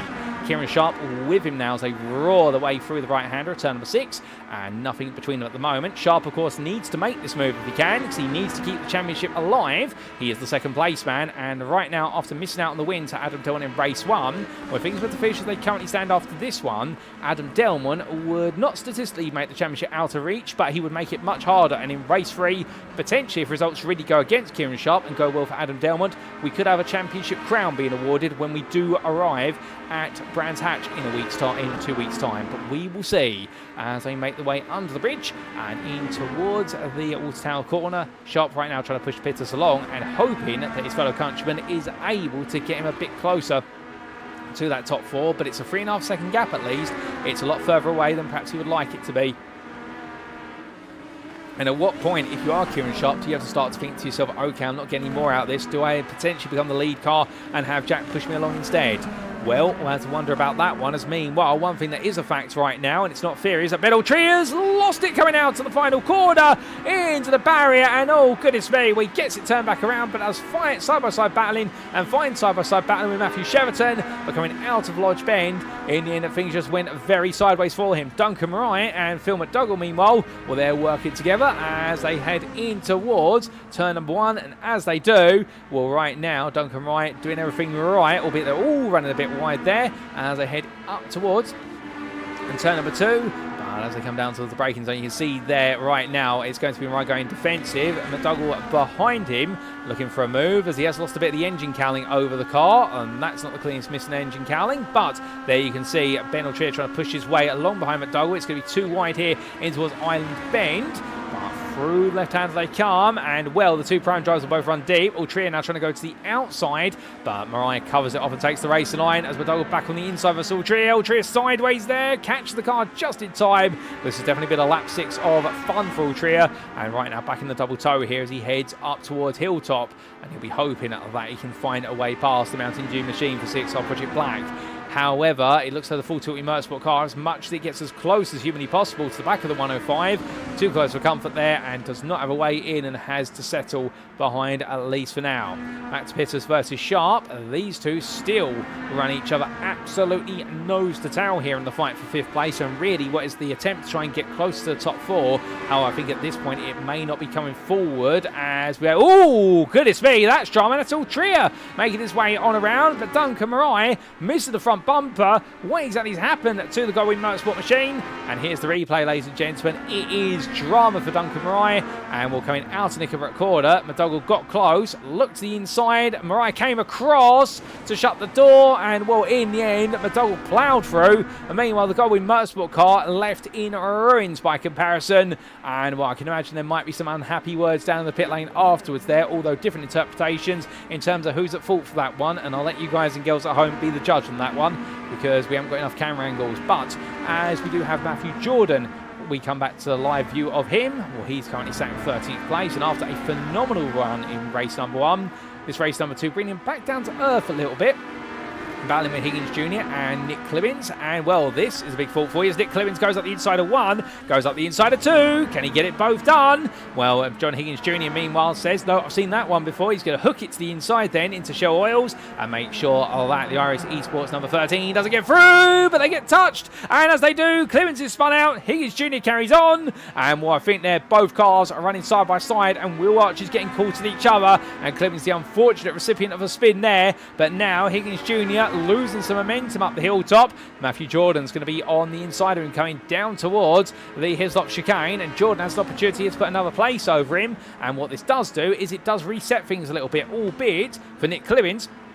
He is still ahead of his 2 main rivals in the Prime Championship of both Winus and Smart, but it does mean that Clibbins won't be gaining as many points in them as he would like, and that is going to be a little bit of a gut wrencher, because this was a golden open goal opportunity for Clibbins really to go into race number 3 knowing that if he scores a good set of points there, he really does need to have the worst day of the season at Brands Hatch Indy in 2 weeks in order to lose that championship crown. But we will see what happens there, because anything can happen until the checker flag at each and every race, and we don't wish for it, but the drama normally finds those who are leading the championships, as is the Next Gen Ray.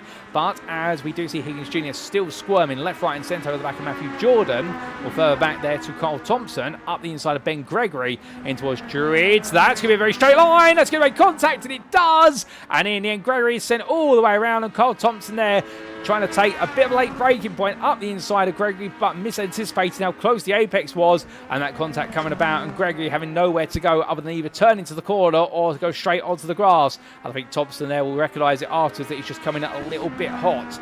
But penultimate lap underway for your race leader, Jamie Dory. And Dory right now, we look back for the rear of the leader. He has got Toby Cole behind him, and Cole here is going to be on course for his first Pro-Am win on his debut season. He's only been racing since what would be Cadwell Park, but right now Toby Cole here, I think if you were to ask him at the beginning of the season, did you expect to get a win in Pro-Am class this season, he'll probably have said to you, perhaps in my wildest dreams, a podium, where he's had one of those already.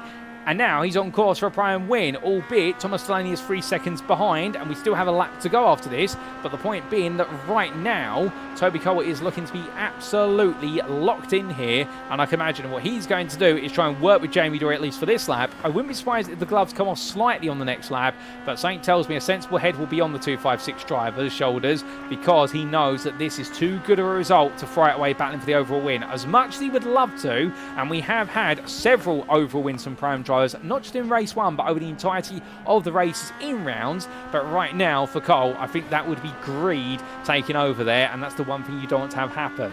But here we go, on to the final lap, lap 9 of 9 for race number 2 here at Oulton Park. And as they make their way in towards turn number 1, Cole close, but Jamie Dory, your leader, and seems to be in control. Adam Delmont, the man who took victory of race number 1, third there, but the car snaps loose on him, takes the excursion. That's going to put Thomas Delaney into third place. So Delmont wants to get that back, so he doesn't want to lose any points if he can afford it, and will make his way through Cascades right now. I mean, he's going to be looking for the move very shortly, as Pitters and Sharp have actually got a lot closer over the last couple of laps, and Sharp did in the end swap place with Pitters. We thought this may happen because Kieran Sharp on paper is the faster driver of the two of them in clear air without any slipstream based on what we've seen this season and in the practice session. And well, right now they're getting nice and close. In fact, Sharp is now a second off the back of Delaney. He is going to get a distant tow, but Delaney will get a huge slipstream here off of Delmont. That might keep Delaney and Delmont safe unless they have a bit of a mistake coming in towards his lops. But meanwhile, well, the question was Toby Cole going to go for it? We thought not. He is going to go for it here. He's going to look around the outside into his lop chicane versus Dory. 2 wide they enter, and Cole's going to take lead this race. Now, I think Dory there knows this isn't over yet. There's still a few corners and there's still a few straights as Delaney has been caught up in drama. Spin for Delaney at his lops. We'll come back to that in a moment. But Toby Cole right now, he thinks he's got the big boy pants on here and he's going to go for it. Well, around the outside to the inside he goes, then in towards Druids, and the prime driver's not going to back off here. Dory's going to be made to go around the outside. I think Cole could have this because now it's going to be a run down towards Lodge Bend, but the thing is, Dory will have lost a lot of momentum up towards the final major corner they go. Cole's going to defend this recklessly here. He has to. Dory's looking for the cut back here. Now, has Cole got the exit? We will see. He parks it. Dory taps the rear. Dory goes round. Delmont's going to come through, and Toby Cole will take his first ever Pro-Am and overall win in his NXTGEN Racing Legends career ahead of Adam Delmont, who finishes second, your pro winner. Kieran Sharp takes third place ahead of Jack Pitters, with Jamie Dory having to settle for fifth. He'll be fuming at that. Thomas Delaney is your runner-up in Prime in sixth place, with Lewis Mason coming on through to take third place on the Prime podium. I believe his first Prime podium of the season. Well done to the outset racing driver. Nigel Stott will take fourth in the class, eighth on the road ahead of Matthew Cheverton, and it will be John Higgins Jr. who moves his way into the top 10, where 10th place finish ahead of Fraser Rostons, who is fifth of the Primes, his best result of the season so far. It will then be Matthew Jordan, Nick Clemens, Michael East and Ben Trio complete your top 15. We've still got a few more finishers to come. Give them all a round of applause as they make their way to the line. Here comes Carl Thompson, who brings on home 19th place. He'll be ahead there of Kieran Smart, who rounds off the top 20 in a very frustrating race for Track Scotland. One has been in 17th. Lee Horn will take 21st. Alan McCain behind in there in 22nd, and then the last of the finishers is going to be Benjamin Gregory. And with this, and Mark Hughes finishing a lap down, we are final a race front row. We believe will be Hughes and Gregory on it, and Mark Hughes having a difficult day, and Ben Gregory in the end having to really settle for that last place spot on the lead lap. But for Toby Cole, meanwhile, I mean, I don't think he's going to quite believe it. There will be a slight question mark over to what exactly happened with Jamie Dory right at the end of the race with regards to the contact on the back of Cole. Did he just misanticipate the launch and tap the rear of the Privateer Prime machine? Something tells me that may be the story. But for Toby Cole right now, he will be jumping up and down that cockpit. He will be absolutely ecstatic, and understandably so. And Adam Delmont behind will in the end not quite an overall win, but still almost maximum points from his finishing position in second place overall. And for the NXTGEN Green driver, that result ahead of Kieran Sharp once again just means he slightly increases his gap. But Kieran Sharp gave it everything and is rewarded with third place there, with the teamwork between himself and Jack Pitters, the two of them mutually working to an advantage, and in the end Kieran Sharp gaining the most out of that relationship. Well, as they all peel to the pits, we take a look back at the instance towards the end of the race. This was Thomas Delaney, who was battling with Adam Delmont down into the Hislop chicane. Now, was there a mistake from Delaney here? Yes, there was. The car already came round, and Delmont had nowhere to go and sent Delaney further on around there. But I think they'll look at that one and go, well, Delaney was already sideways, and Delmont had no time to really react to that one. But what about the Cole Dory incident? That's the question mark we have. And this is where it all came down to a battle from Druids. We jump on board then with Jamie Dory to see what exactly happened at this point, or as he made his way in towards the braking zone for the final major corner, looked to the outside, went for the cutback. but through that right-hander. He went for the cutback and caught the rear of Toby Cole, caught it too soon, and with the undulations in the road, that upset the weight transfer from the rear to the front of the car, and Jamie Dory in the end going for a spin, and thankfully spinning the car back round on a very tight turning circle, as otherwise we could have seen second through to fifth, all caught up in a calamity right at the end, but not quite so. Well, back to your live racing pictures, and the circuit has fallen silent, and it gives us prime time to take you through those race results, subject to any stewards' inquiries. And after 9 brilliant laps of action once again for race number 2 of round 8 of season 3 of the NXTGEN Racing Legends Cup, Toby Cole then takes not only his first Pro-Am win of the season, but also his first overall win of the season. That is how you take your first class win, ladies and gentlemen. My goodness, the privateer, that is going to be one for the history books. Adam Delmont takes second pro winner, but second overall for NXTGEN Green, and only a 10th behind him, if that, Kieran Sharp for the Sim Racing Collective Esports. The privateer of Jack Pitters was 4th, ahead of Jamie Dory with the NXTGEN Racing driver. A little bit upset, I can imagine, about losing out on the overall win, but still completes his race in the top 5. Thomas Delaney, well, it wasn't the top 5 overall, but it was still a second place in Prime. Well done to the privateer in the 555, head of Aztec Racing's Lewis Mason, who survived it all, to take his first Prime podium of the season in 3rd place in class, but 7th overall. Nigel Stock was just behind him by 2.5 seconds for Crest Autosport, 4th of our Primes, and from the 8th place driver to the 9th place Matthew Sheraton, well, it was only a 10th. Behind Aztec Racing driver is the privateer John Higgins Jr., who rounded off your top 10, and best the rest of the 11th was Fraser Rostance for NXTGEN Racing, who completed your Prime top 5. Matthew Jordan, the privateer, fished ahead of Nick Clibbins, the iRacing Esports driver there, missing out some major points, but the flip side of the coin being that his rivals in the championship finished still behind him. Michael East was 14th for JW Motorsport, and Ben Altrier rounded off your overall top 15 for Full Tilt Motorsport, and where it took the final overall points. Phil McDowell took 16th ahead of Stuart Wyness, with the Track Scotland driver there being caught up in many a blow on the opening lap. The same for William Kurtler and Carl Thompson and Kieran Smart, who took 20th. Outside the top 20, 21st was Lee Horn ahead of Alan McCain, with Benjamin Gregory there for Full Tilt Motorsport in 23rd place, and Mark Hughes, we believe he will be classified as a finisher as he finished in the pit lane. With the privateer, there will be your reverse grid pole sitter for the final race of the day. Finished 24th here, but all the way to the front for race number 3. It was unfortunate retirements, I believe, potentially may be classified as a finisher. We'll have to wait and see what the admins decide to do for Duncan Rye, who was 3 laps down there in 25th for Goldwyn Motorsports, but a definite non-finisher, retiring on the open lap, Sam Smith for iRacing Esports. So 26 starters, a grand total of potentially up to 25 finishers, of which 23 on the lead lap, ladies and gentlemen, and that now sets us up for our final race of the day. It'll be our 14-lap showdown to complete it all here at Oulton Park's International Circuit for our penultimate round of the season, and we'll be back in approximately 7 to 8 minutes time for the build-up and plenty more in race number 3. But until then, we'll leave you to it, and we will see you shortly after the break as we get a word from our title sponsor once again, Doble Motorcycles.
Speaking of Mikey Doble Racing, if you'd like to support Mikey as he pushes it to the limit out on track, you can do so by following the Mikey Doble Racing Facebook page as seen on screen.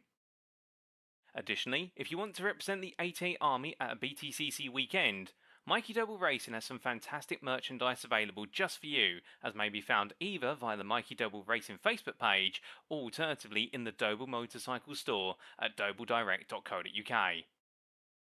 Don't miss out on being a part of the 88 Army today.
Alrighty, ladies and gentlemen, without further ado, we are back then for our final race of the day here in round number 8 of the NXTGEN Racing Legends Cup Season 3. And goodness me, races 1 and 2, they definitely delivered in our 2 9-lap sprint races. But now we head to our final race, a 13-lap feature race. We do apologise for saying it was 14 laps earlier, but it's 13. It's been slightly recalculated to fit within a 25-minute race window. And, well, we have got plenty to look forward to in this one because, of course, it will be a full reverse grid from all of our finishers in race number 2. And, well, as John Higgins Jr. takes a spin there and a big crumple to the inside barrier, he won't be doing that under race pace, but definitely figuring out where the pace is and where it's not. Well, the sun is setting here in the Cheshire countryside, and with it, temperatures are falling. But one thing that's still with us is nice sunny conditions with a little bit of cloud, but no sign of the rain coming back. And therefore, for all the drivers right now, it's going to be another instance to get their heads down and just focus on delivering what they can. And over the races so far, definitely race number 1 was Classic Legends Racing that we've always come to love and see. And Adam Delmont with that victory overall, just ahead of Kieran Sharp. Well, race number 2, it was Delmont just ahead of Kieran Sharp again, but that was for second place. And meanwhile, well, it was the performance of Toby Cole taking his first prime win and with his first overall win, with Jamie Dory making a late error trying to come up behind Cole out of the final corner and leaping too soon to try and make the move into Deer Leap, and in the end sending himself around for a spin. But it's an easy mistake to make, and I do believe that everyone has calmed down a little bit after Dory's dissected what exactly has happened. And we're now heading into this final race. Well, we've got plenty to look forward to and see in terms of what can happen in race number 3. But all the drivers are absolutely set and ready to go. And, well, very grateful to have so many of you tuning in as the racing has gone on this evening. It looks like you've all been enjoying that lot of racing, no doubt about it. And we do see Jack Pitters there saying in the YouTube chat that he was on an absolute charge and Will did a great job to charge his way up through the order, and we look forward to seeing what Jack is going to be able to do in this final race of the day. I wonder if we can get a word with him in the car.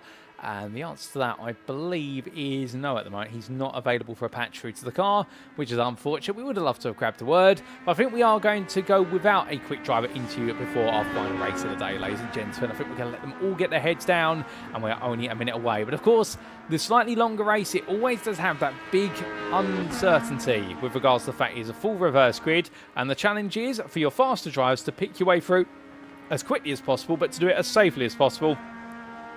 And it only takes one instant to potentially upset the Apple car and spoil all of that progress. But all the drivers will be very much aware of that. Indeed, they won't want to be caught out whatsoever.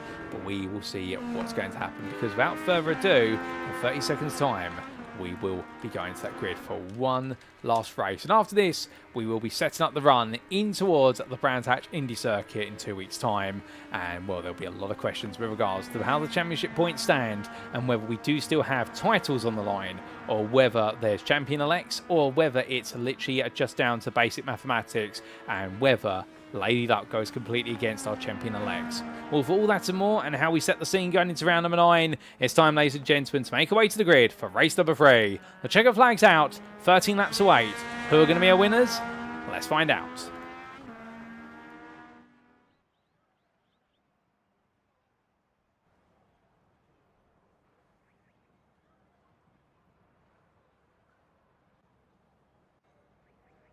So our drivers make their way onto the grid for the final time today, and as the cloud comes over, this is how they'll line up. It's Benjamin Gregory who lines up on reverse grid pole position for Full Tilt Motorsport. He's joined on the front row by Alan McCain for iRacing Esports. Behind them, Lee Horn for NXTGEN Racing and Kieran Sharp for Track Scotland. They make up your second row of the grid, and they will be in the company of Carl Thompson, the privateer, and then we do have William Kurtler starting in 6th place for Aztec Racing. Stuart Winess and Phil McDougall make an all-prime fourth row of the grid for Track Scotland and CXR Project Black respectively, with Ben Trier for Full Tilt Motorsport needing a good result here, starting 9th ahead of Michael Lees for JWM Motorsport. That's your top 10. Outside the top 10, Nick Lewin starts in 11th for iRacing Esports, knowing he's very close to his Track Scotland rivals who are just ahead of him, so therefore he can put the pressure on them from the outset. Matthew Jordan starts 12th ahead of Fraser Rostance for the NXTGEN Racing driver, having the company of John Higgins Jr. who starts 14th. And from the 7th to the 8th row, it's Matthew Sheraton for Aztec Racing and Nigel Stock for Crest Autosport. On row number 9, Lewis Mason for Aztec Racing lines up ahead of Thomas Delaney, the privateer, with Jamie Dory for NXTGEN Racing and Jack Pitters, the privateer, round off your top 20. And outside the top 20, it's then going to be 21st to Kieran Sharp for the Sim Racing Collective Esports ahead of NXTGEN Green's Adam Delmont. Your winner from race number 2, Toby Cole, lines up 23rd. And last on the starting grid, Mark Hughes, 24th, as he was classified as not having finished the race, and indeed finished it in the pit lane. We have had 2 drivers who aren't able to make it to the grid for this final race today, ladies and gentlemen. But without them, and indeed we've lost Duncan Wright, and I'm trying to see who else we lost out there. I believe we may have lost Benjamin Gregory in all of this. Both drivers not feeling at 100%, but still, those who have not been able to make it, we're grateful to have seen them on the grid over the first 2 races of the day, and big credit to them where it's due. And well, now, in fact, Benjamin Gregory is on the front run. I'm losing my eyesight here. I do apologise. I can't quite see who we've lost elsewhere, but we are now heading to the lights for the final time today.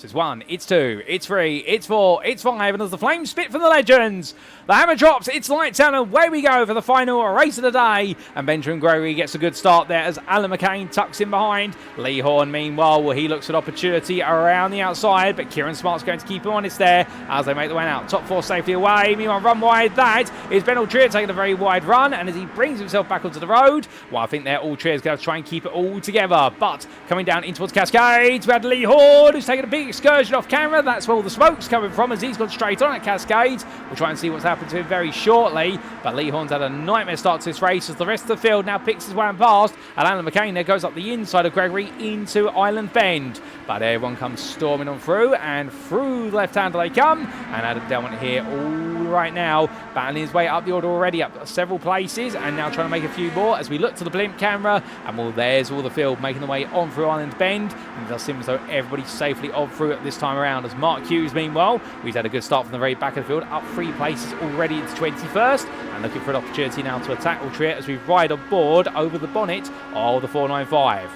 Now he's going to look one way then the other, but I think Hughes at this point may decide just to back off the throttle and rely on the concertina effect to bunch everyone up. There's been a bit of an incident in front. That is Toby Cole. Hughes decides to take the road and cut his way across the chicane in the end to avoid the drama. And well, we had multiple cars around there, including, I believe, Phil McDougall and also Fraser Rostance. They've all had it go wrong. Mark Hughes had to bleed some time to give the time that he's gained theoretically back, but it does seem to all have calmed down as we have Andrew Pike confirm that Sam Smith is missing. And thank you, Andrew, for spotting the driver that we couldn't. And indeed, as the drivers make the way onwards, this first lap right now has definitely had a lot of question marks around it further down the order, but the very front of the order, at least Kieran Smart, Stuart Wynes and Michael Lees, your top 3 are pushed each other onwards, with Alan McCain 1.7 seconds back, but he's got John Higgins Jr. close behind. So it's the end of lap 1, on to lap 2. It's Smart ahead of Wynes and Lees. That's your top 3, all primed. Prime in 4th, it's Alan McCain ahead of your leading pro driver, Higgins Jr. We then do have Jack Pitters and Thomas Delaney fighting into turn number 1. Pitters up the inside there, taking 6th place, or does he, as Delaney has the run round the outside here. So therefore, side by side, they come down towards Denton's, and Delaney gets back ahead. Nick Clemens is in 8th. Matthew Jordan is 9th, ahead of Adam Delmont. That's your top 10. Delmont's already gained 12 places. He is lighting up the timing tower here. Delmont is flying high. Jamie Dory is in 11th, best to rest. Then Nigel Stock, William Curtin, Lewis Mason, Ben Altrier, they complete your top 15. But with this field right now, we'll stagger 3 wide there as Clemens defends on the inside versus Delaney into Island Bend. Sends them both wide. Carl running wide in front. That's Alan McCain. And iRacing Esports a man down. They don't want to make it a further man down by making a mistake here. But making no mistake, in the end, Alan McCain brings it back together, but not without losing the place to Higgins Jr. as they come through the curvature of turn number 6. And Pitters back on the outside immediately. And Jack Pitters not backing off at all as they make the way over the Crista Hilltop. He tucks into the toe there, Nick Clemens, and when he's going to play the patience game here, and I think Pitters just trying to get a bit of a message through to Delaney, which is there's no point fighting. There's a lock up there for Pitters, and he goes straight on there through the escape road, and that's going to cost him a lot of time in reality when he does rejoin. So therefore a mistake from Jack Pitters, and well, an uncommon one there for the pro driver who's definitely shown a lot of skill over the rounds he's been able to make so far, but even the best make mistakes, and Pitters no exception, as Kieran Smart and Stuart Wynes, the 2-track Scotland drivers, they need this result to keep themselves in the hunt for the Prime Championship crown, and Nick Clemens being down in 5th place in Prime, not too far behind Right now you can imagine these two will be trying to push each other onwards and break away from Michael Lees, or at least put much daylight between the top three and John Higgins Jr. in fourth. If not, and if Clemens is able to get onto the back of this, we will definitely see what will be quite a bit of a brawl for the win of the Prime class, because Clemens will know if he can pick up the win here, it's going to absolutely slam the door shut and track Scotland's aspirations in the season finale. But we had a mistake there, and that was Thomas Delaney, who'd had a big excursion. He dropped all the way down to 19th place, as meanwhile Ben Ultrier keeps William Kirtler behind, or does he? Well, in fact, he goes deep there, coming out of Old Hall Corner. Side by side, they get collected together, they're hooked together, they've been able to scrape the wall, and in the end, well, Ultrier's able to keep going, William Kirtler's able to keep going. How on earth they were able to do that, I don't know, but that was the equivalent of doing the two-step between the two of them, and where they say it takes two to tango, and thus it was shown, because Ben Ultrier drops to 19th, Kirtler down to 20th, and I think both cars are getting hooked onto each other. As they make the way all the way onwards here, we do say what is a quick hello there, and in fact we do wish, excuse me, the nan and granddad there of Higgins Jr., or the mum dad of John Higgins, a very happy 60th wedding anniversary for later this month. And well, I see the little bit of humour there from John Higgins to say that his dad deserves a medal for 60 years in holy matrimony. And well, we do say hello there to what would be Higgins Senior, or should we just go Higgins Senior there? Because we have a junior, we have a Higgins in the chat, and we have a Higgins Senior tuning in at home. So I hope you're doing well, Grandfather Higgins, or Higgins Senior there, and happy wedding anniversary to you and your wife later on this month. But you see Andrew Pite there saying that Kieran Sharp being called in drama. In fact, Sharp is all the way down 17th place, and at the moment it does seem as though the title would be going the way to Adam Delmont, theoretically, if things currently stand. But let's take a look back and see what exactly has happened in order to trigger that. And well, we take a look back to the race start, and in particular what happened a bit further down the order on the open lap. Now this was all the field making its way in towards turn number one, but we had multiple drivers run wide, Ben Ultrier being one of them, after major contact there with Phil McDougall, and McDougall going all the way round, and well, in the end having to collect with him Fraser Rostance as well. So McDougall getting caught up, and Ultrier being the victim in the situation, it would seem. That's what happened to them. Lee Horn subsequently found his way down into Cascades, and well, Denton's was fine, but Cascades, meanwhile, it all went wrong here. Took a bit of grass, and that explains why he had to lock up the brakes, and in the end the passenger in his own car got it stopped, however, using a bit of the escape road there in order to get some grip in the tyres to slow his momentum. Well, that was good fortune there for Lee Horn.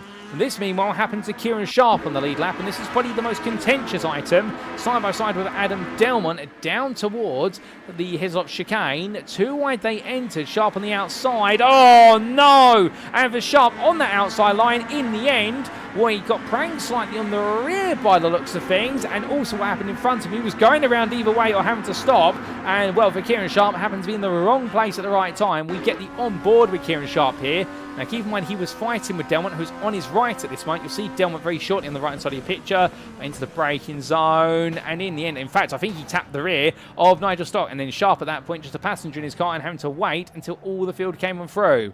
We also had this happen for none other than Matthew Cheverton on the lead lap, and well, this was Cheverton having to take to the escape road in order to avoid the collision becoming worse. But he had a bit of a nightmare start to the race as well, and then we did also have a bit of drama right towards the end of the open lap, albeit we're not going to quite catch it, but what we will catch is what happened to Thomas Delaney on lap number 4, and this was a bit of drama for Thomas Delaney. He'd already had that drama at what was Old Hall Bend, and this was at Shell Oil's corner, and 2 laps later, losing the rear of the car, snaps loose, bounced off the exit curb, and just keeps it out of the tyre barrel. That's some good car control there from Thomas Delaney.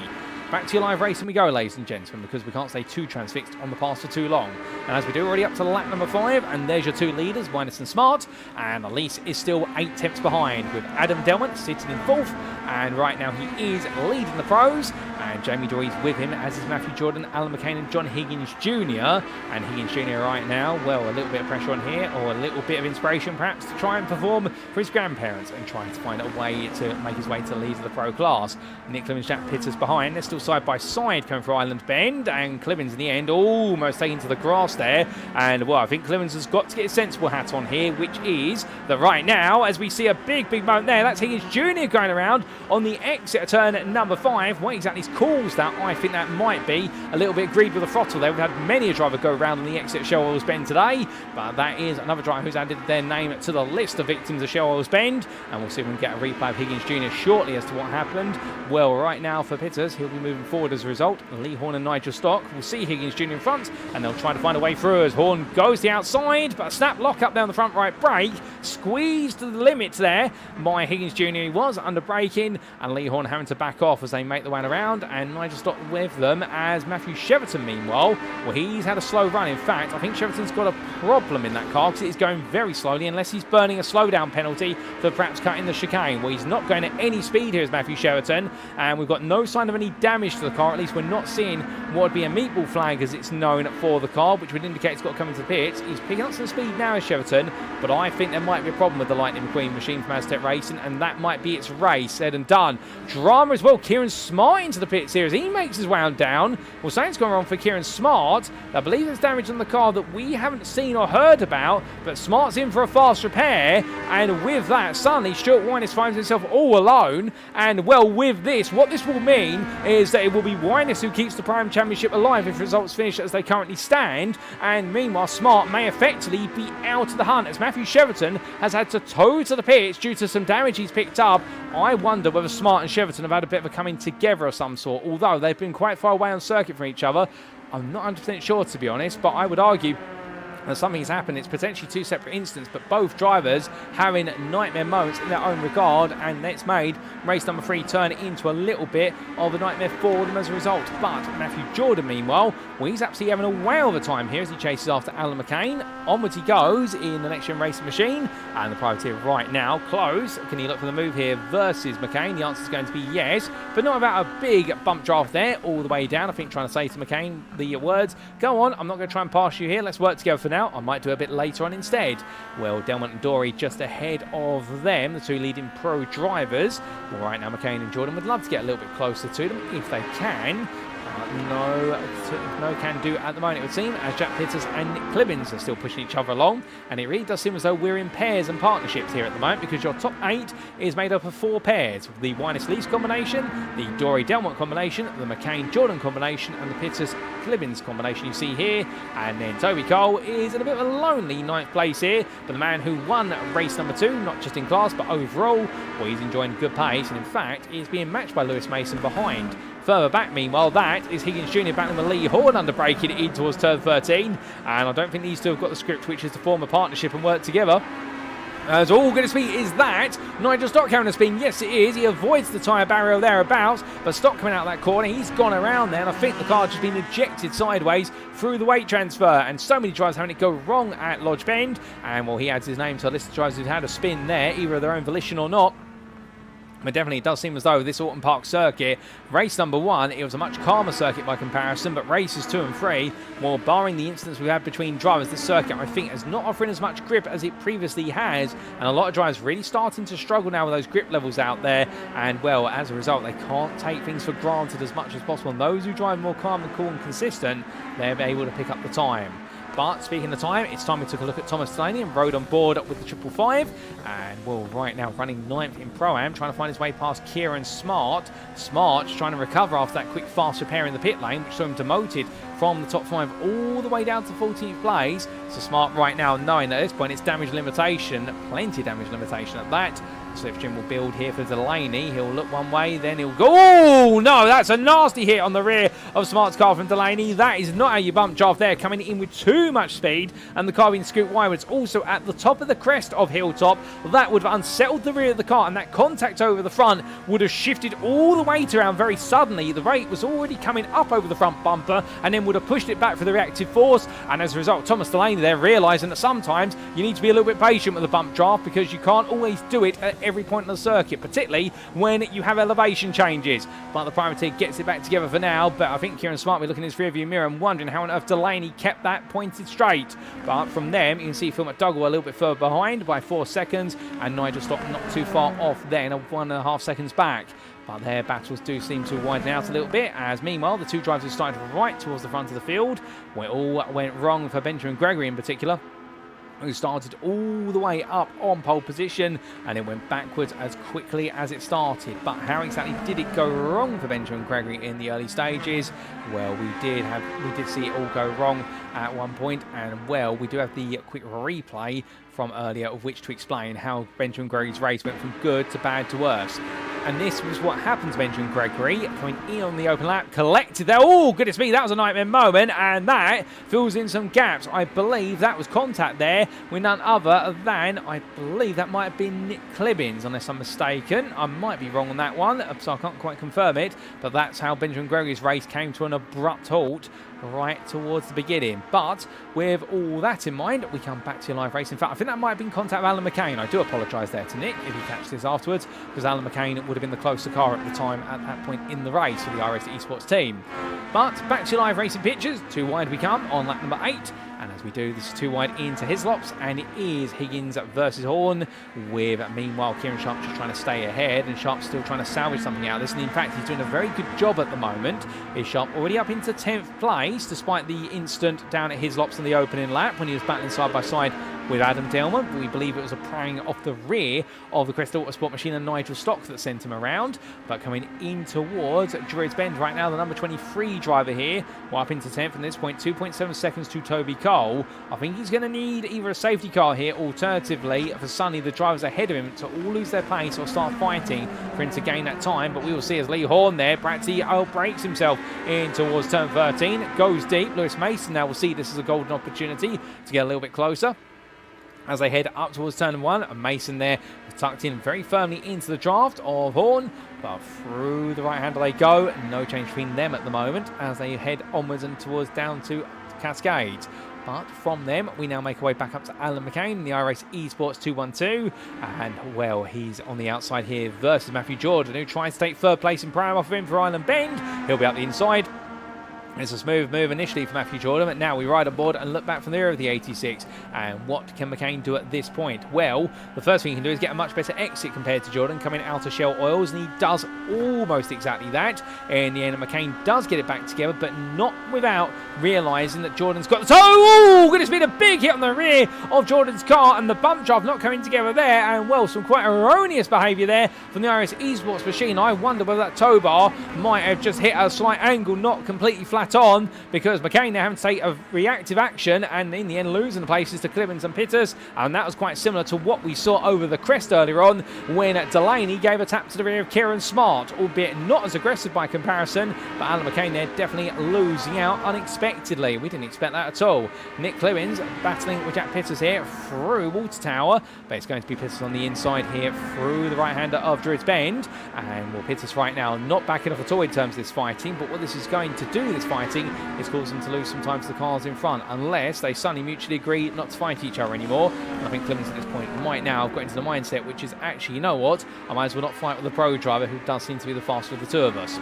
Back to the front of the field, on to lap 10 our leaders go, and the number 61 Stuart Wine is still leading this race, only by 2/10 of that over Michael Lees. I say only by 2/10 of that because a bit of a sideways moment they're coming through turn 1 for Wine is actually going to enable Lees to get a bit closer as they come down through the left-hander of Cascades, and Lees there close, but not close enough to think about the move. But I think right now, respecting the fact there's no point until the final lap, because otherwise you'll just release Adam Delmont and Jamie Dory into this battle, and they are 1.6 seconds back, but they're not closing when Winus and Lees are working together with that draft in effect between the two of them.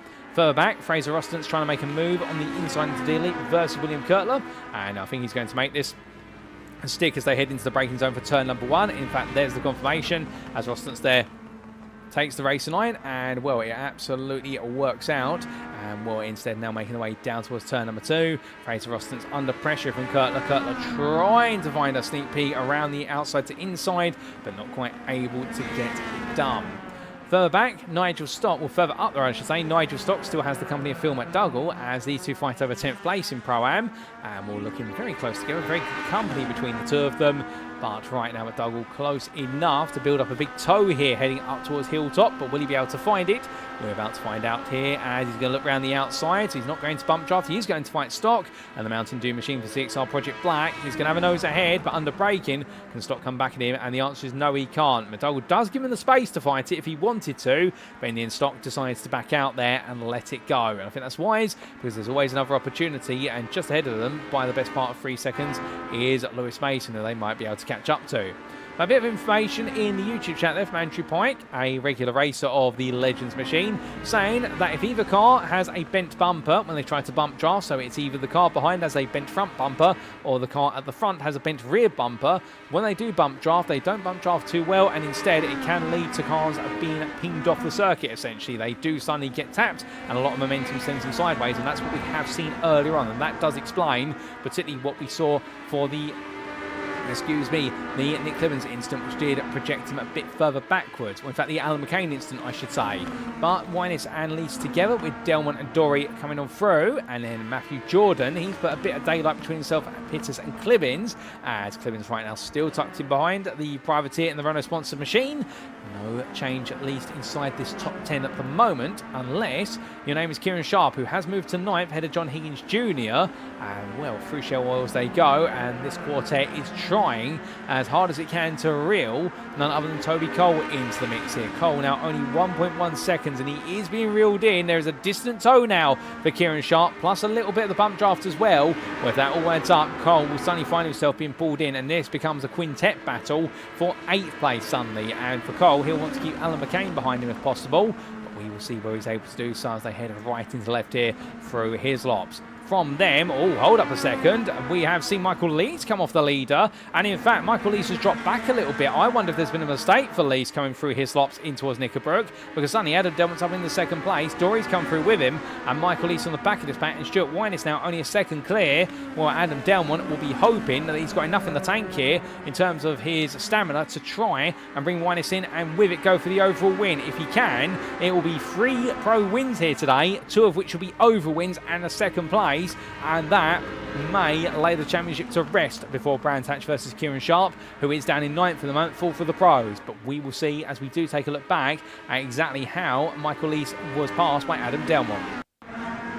This was on the previous lap, and Michael Lees found a very slow exit there out of Knickerbrook. I wonder if he had a bit of a mistake there and perhaps ran wide, lost all the momentum in towards how they went, and Adam Delmont here, well, he went for it. Jamie Dory gave him a little bit of a push and a hurry up there to get the move done, and Dory wanted to make his way through.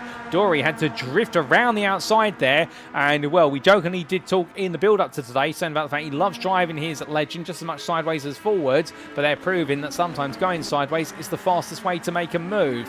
Well, we come back to live racing, penultimate lap, and right now that top 4 still glued nose to tail together, as we do see Toby Cole and Kieran Sharp, they swap places. So Sharp is ahead now into 8th place. Hold up a second, is that Nick Clibbins?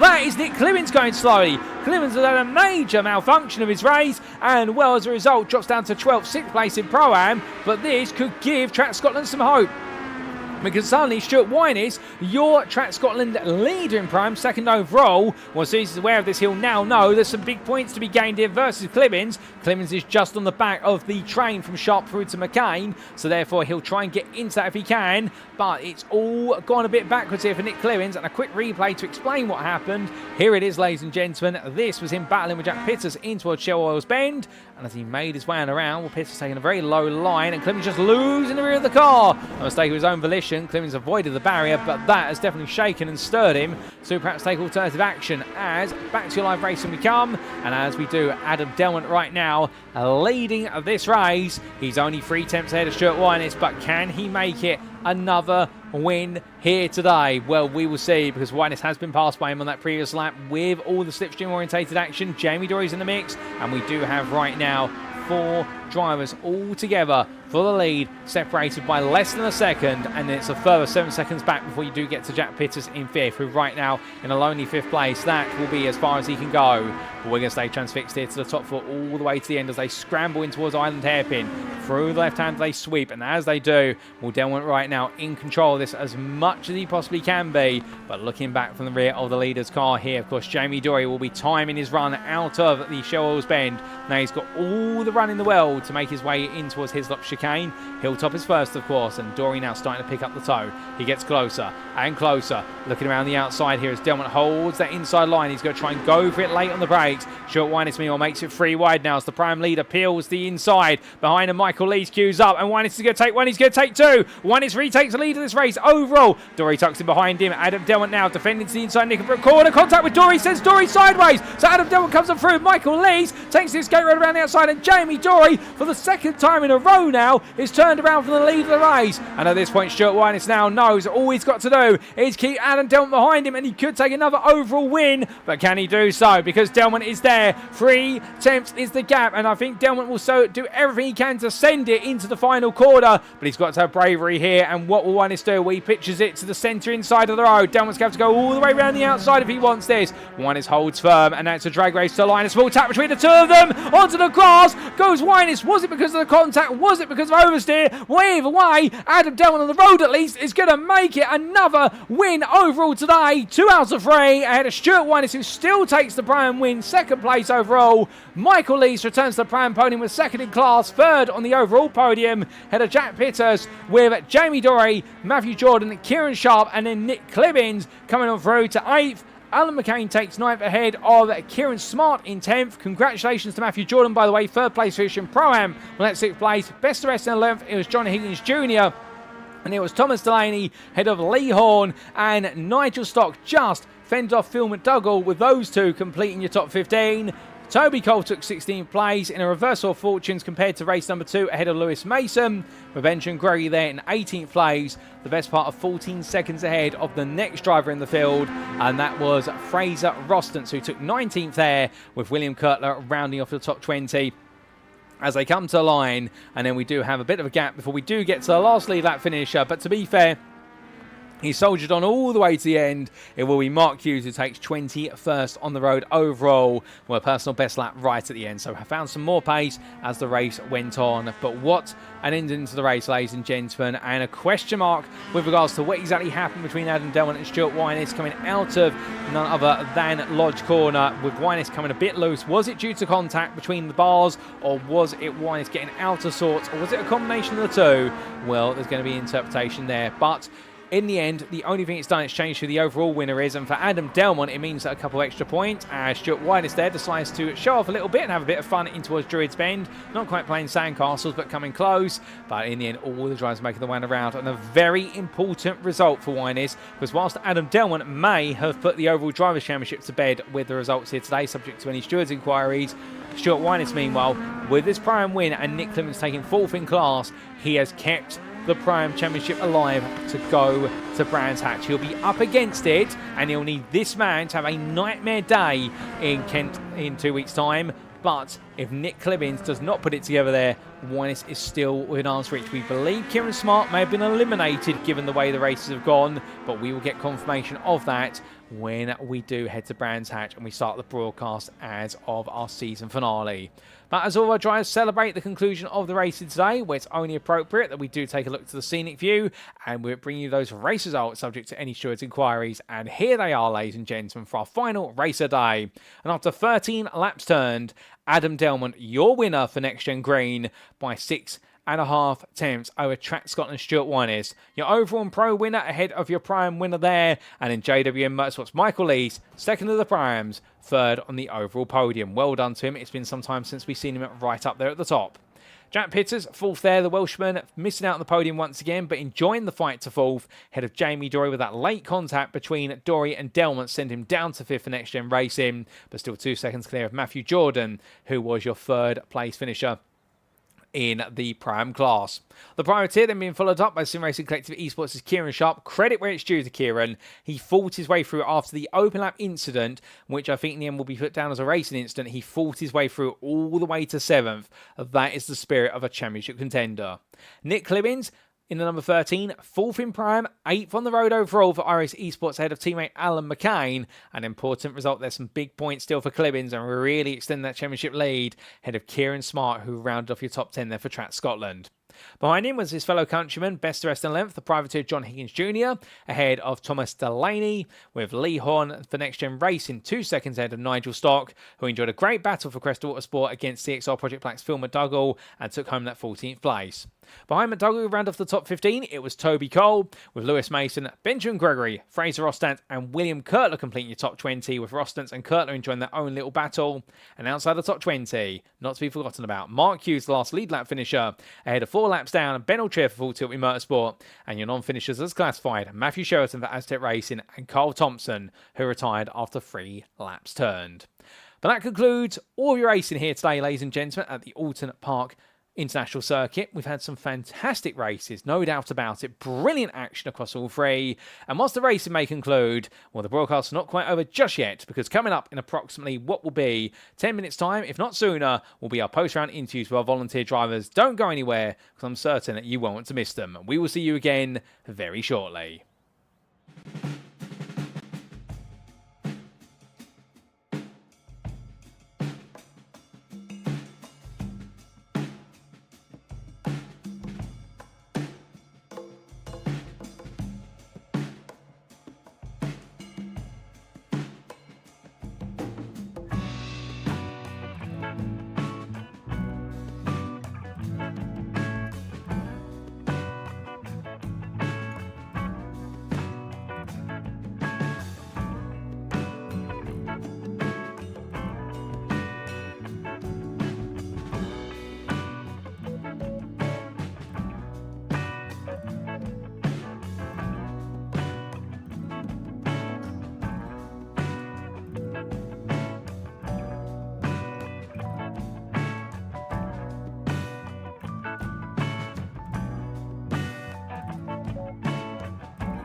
Alrighty, ladies and gentlemen, without further ado, it is time for our post-round interviews.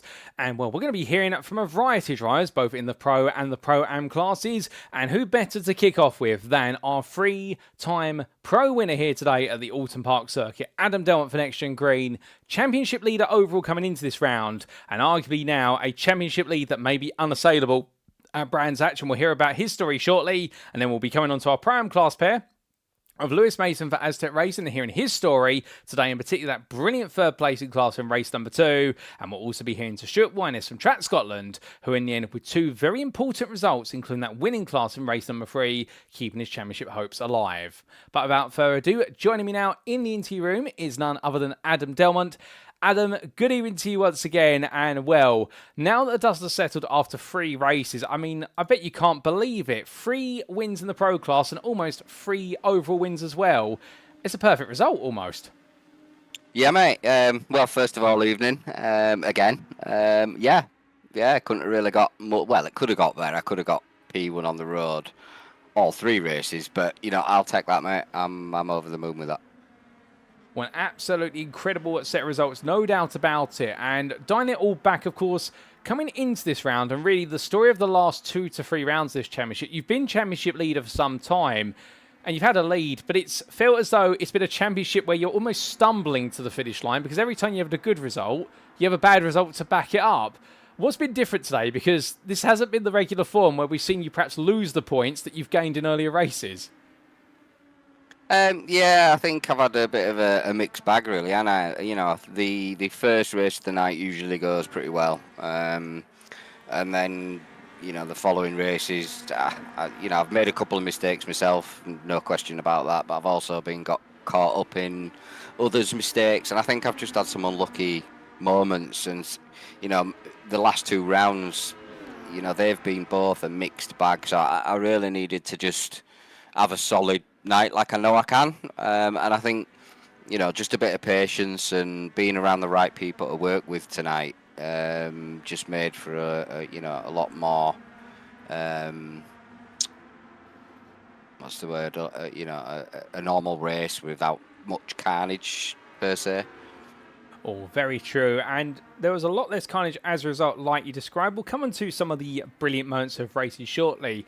Talking about qualifying, 4th on the grid in the end. I mean, starting on the 2nd row is by no means a poor feat here, because we know how strong the toe is. I mean, when you came away from qualifying, were you happy knowing that it would put you in a prime position to be right on the back of the leaders?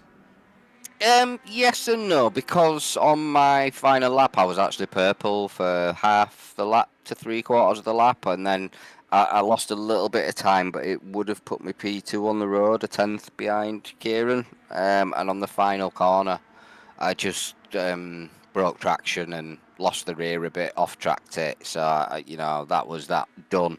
So I knew the pace was there, mate. I've been quick in practice as well, so and in practice last night, I didn't get any towing quali at all. I just ran around on my own, qualified 5th, and I won that race, because as long as you're in the top 5 to 8 cars on race 1, the tow will just pull you into that fight anyway. As long as there's nobody, being over aggressive and fighting too much, you can all work with each other. Like race 1 tonight, there are many times where Kieran or Nick would have a run, and you fight them a little bit, but then back off early and slot in behind them so that you can both take the corner at your natural racing speed. Because the next time round, when roles reversed and they don't fight you either, they let you go, and it just keeps the momentum, keeps people guessing. You don't know who's going, and it's about positioning for the final lap, really, to get yourself where you need to be. Oh, 100%. And speaking of race number 1, of course, working together is one of the big parts, and knowing when to attack, like you say. But there's a bit of pressure in this, isn't there? Because one of the drivers who's right alongside you is your championship rival, Kieran Sharp, who you want to try and keep behind. How do you work that in? Because you've, of course, got the likes of Nick Clibbins and Matthew Jordan for Coast Company, 2 primes who you could surely try to get in the way of Kieran, but you don't want to do it forcefully, but you've got to find a way to stay ahead. It's a lot of thinking at high speed, isn't it? Yeah, well, I was very conscious that I had a Pro-Am battle there as well, for their, class win. And the thing with Kieran is, he's my, rival at the second per se for the championship, but irrelevant of rival or not, if you can get a benefit of working with someone, regardless of who it is, if there's benefit to be had, you've got to take it, because if we get silly and put the championship first early on in a race, we're probably going to find that we'd end up going backwards or more potential for incidents and crashes. So, bigger picture, mate, especially this close to end of season, bigger picture, you just think, he's my rival, but we have such a similar speed round here. It makes sense to work with him and allow him to slot in front, because it ain't the last lap. Last lap, completely different story, but, you've got all the way through the race to decide about that. Oh, 100%. And with that bigger picture in mind, a superb drive in the end in race number 1 and a victory overall just ahead of Kieran. Going into race number 2, of course, a 15th place start. You didn't waste any time in making your way through the field very quickly. And I believe in only a couple of laps, you're already starting to breathe down the neck of the top 5. That must have felt a very quick race. Yeah, do you know what? It was nice. It's at some points I've always excelled in the reverse grids. When I'm on it and I'm not getting caught up in stuff, I can usually get through pretty quick. Me and my son Lewis, I think we're both quite aggressive at passing, and we're not afraid to give a weave here or there, show a nose, potentially try and put somebody off. We like to sit, a tenth off back here, make you nervous, push you into a mistake essentially. But I felt good, mate. Just made my way through, picked off the cars that were in front and made use of the ones that left the tarmac, and just worked my way through, and just pushed on, mate. Well, you pushed on in the end, although I get the feeling you might have been gutted a little bit in race number 2, just to end up having to lead the rest of the pack behind a Toby Cole, who just seemed untouchable in that one, and even in the end, he got the best of you coming out the final quarter.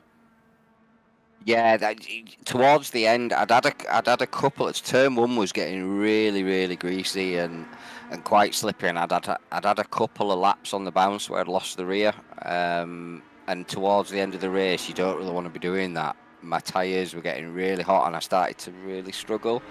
Twice I closed in the leaders, and if I hadn't have made those mistakes, I think me and Tom would have actually caught up to them.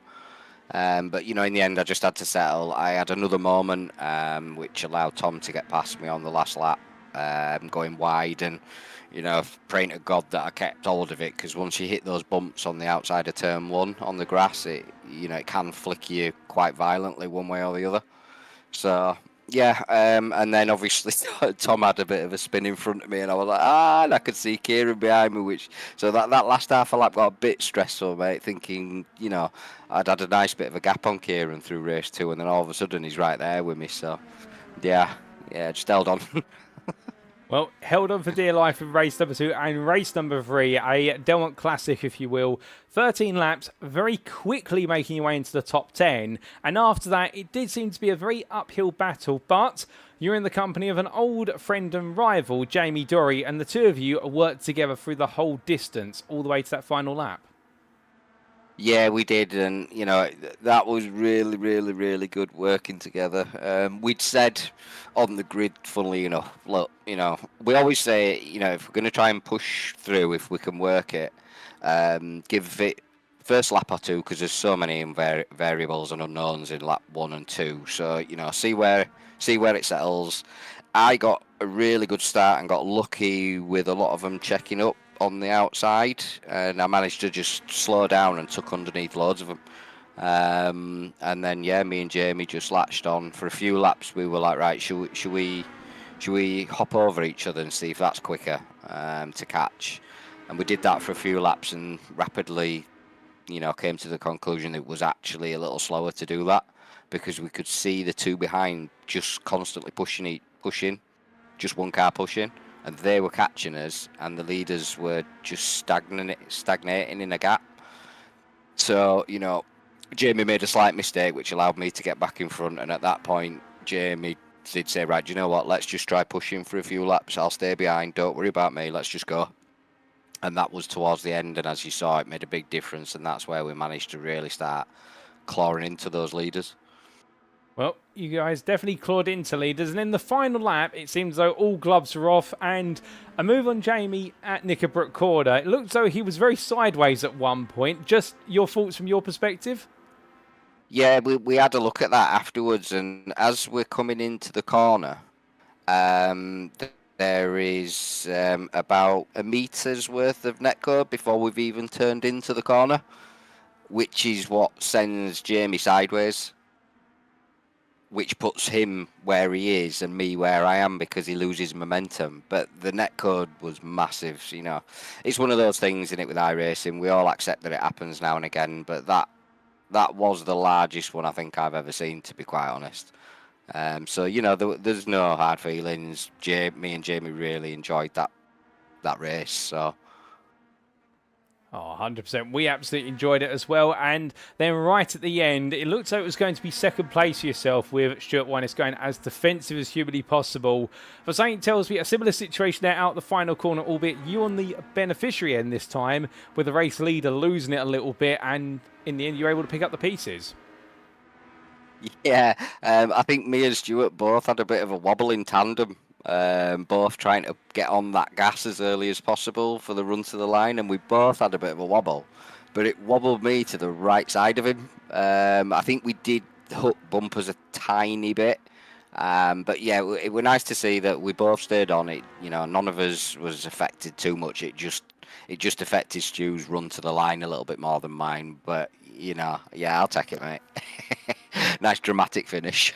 Oh, 100%. And with that dramatic finish, now we don't have confirmation or provisional confirmation at the moment, but we believe, because your rival Kieran Sharp, the only man who could catch you in the championship, has had a very difficult day today, you may be champion-elect before we get to Brands Hatch in 2 weeks' time for the season finale. How does that make you feel? It'd be nice to finally say I've actually got a NXTGEN championship under my belt, mate. Oh, indeed. I don't think TCR's coming this season. I've had a shocker. Well, you've definitely got the reputation of being the champion without a championship at NXTGEN. There's no doubt about it, Adam. But either way, whether you've won it today, or whether you've got to get a couple more points in 2 weeks' time, how are you feeling for Brands Hatch? Good, mate. Brands is, you know, it's another of those tracks. I always enjoy the UK tracks, mate. You know, from years and years of watching touring cars, you know, where the passion for motorsport came from, you know, back in the days of Cleland and the rallying and everything else when motorsport was at its greatest, in my opinion. So yeah, my UK tracks are always a fan favourite with me. Oh, fantastic. We look forward to seeing you ending your season on a high and with a bang at Brands Hatch. But just before we do let you go, Adam, is there anybody you'd like to give a shout out or a thank you to live on the broadcast tonight? Yeah, as always, a thank you to yourself, mate, for the legendary broadcasts. I always enjoy watching them. Jamie, the admin, all the drivers, NXTGEN Green and all the lads and our associated sponsors. Well, Adam, it's been an absolute blast to have you join me in the interview room this evening. Thank you for your time and a huge, huge well done to you for 3 wins on the Bouncing Pro, 2 of which overall a phenomenal set of results. And whether you've secured the championship with a round to spare or whether you've got a little bit more to do at Brands Hatch, we look forward to seeing you out there in 2 weeks' time for our finale and seeing whether you can finally take that NXTGEN title home. But until then, my friend, have a great rest of your evening and thank you once again. No worries, Paul. Thank you very much.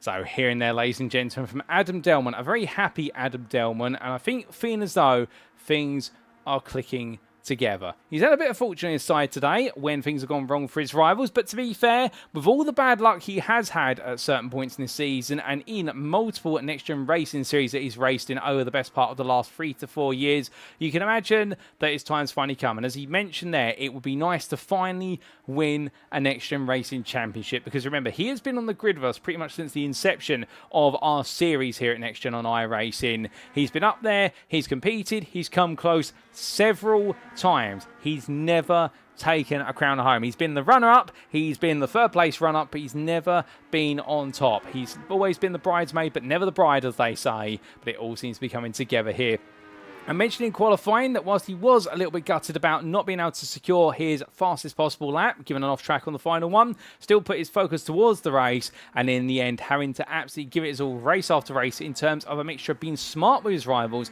and then knowing when to fight on the final lap, but working in those driver pairings and enjoying races 2 and 3 for the thrill of coming through the order to chase down victory. Really lives these races, and Adam Delmont right now are really embodying the Legends spirit. There's no doubt about it, and we look forward to seeing what he can do in our season finale. But now, ladies and gentlemen, we come to our second interview of the day, and with that, we're going to be coming to Lewis Mason, who gets ready to join me in the interview room, and we will get to hear from Lewis as to how his day went. Give us a brief moment, and we are going to be bringing him in very shortly, and we'll get to hear the story of the outset racing driver who has gradually turned a stronger and stronger runner pace this season, but well, he's had a very good day today, particularly with that 3rd place in race 2. And in fact, let's bring him in to the interview room. So as he joins me now, good evening to you, Lewis. And well, what a day for yourself. A good set of results, but I think most importantly, a 3rd place in prime in race number 2 here at Oulton Park. We've seen you go up the ranks as the season has gone on, but could you say today's perhaps been one of your proudest rounds? Yeah, I was really happy with race 2, how it panned out. It went really well. Well, race 2 went well, but let's look at the bigger picture as well. I mean, Oulton Park today, a very narrow circuit compared to some of the ones we've raced on. The only other one that comes as close to this, I believe, is Cadwell Park much earlier in the season. How did you feel coming into tonight? I'd much prefer the narrower tracks because it means that you can't have people trying to go 6 wide like we were seeing at Silverstone. Makes it a bit more breathable, if that's the word. But yeah, it makes it a lot more interesting when the people are trying to go into corners and you've got like packs of 4 people, all 3 abreast going into turns. Well, a little bit more breathability. I think that's the absolute spot on word there. And taking a breath from all the racing action, of course, qualifying, 19th overall, 11th in class. A qualifying session, I think, where perhaps you may not have qualified that high, but not too worried about it, given all the racing is going to be done with the slipstream. Yeah, I mean, like I said last week in the touring cars, qualifying isn't everything. You don't get points for qualifying, you get points in the races. But I just couldn't get a toe, and then I did get 1 toe for 1 lap off of Lee Horn, a pack of Lee, Jamie and Adam. That's where I set my fastest lap, and then the lap after that, Lee spun and I spun, so it just all went a bit pants. Well, it may have gone a little bit backwards in qualifying after your best lap there, but in race number 1, we got to see you enjoying some battling around the likes of Fraser Rostance, for example, and in the end, bringing home a 10th place there, so some points on the board. But how was race 1 for you? I don't really remember much of race 1. I don't think much really happened on my end. I just remember trying to keep my nose clean. I think I had 1 incident near the final corner with someone. I can't remember who it was. But yeah, I picked up a bit of damage on one of the tyre barriers as well, going through the chicane. Well, fair play. So race number 1 may not be as much of a race to remember, but speaking of races to remember, let's talk a bit about race 2. At the end of it, 7th overall, 3rd in class. But in the early stages, I mean, there was drama all over the circuit for prime drivers. You somehow found your way through all of it. I mean, how did that play out from your perspective? It must have gone in the blink of an eye.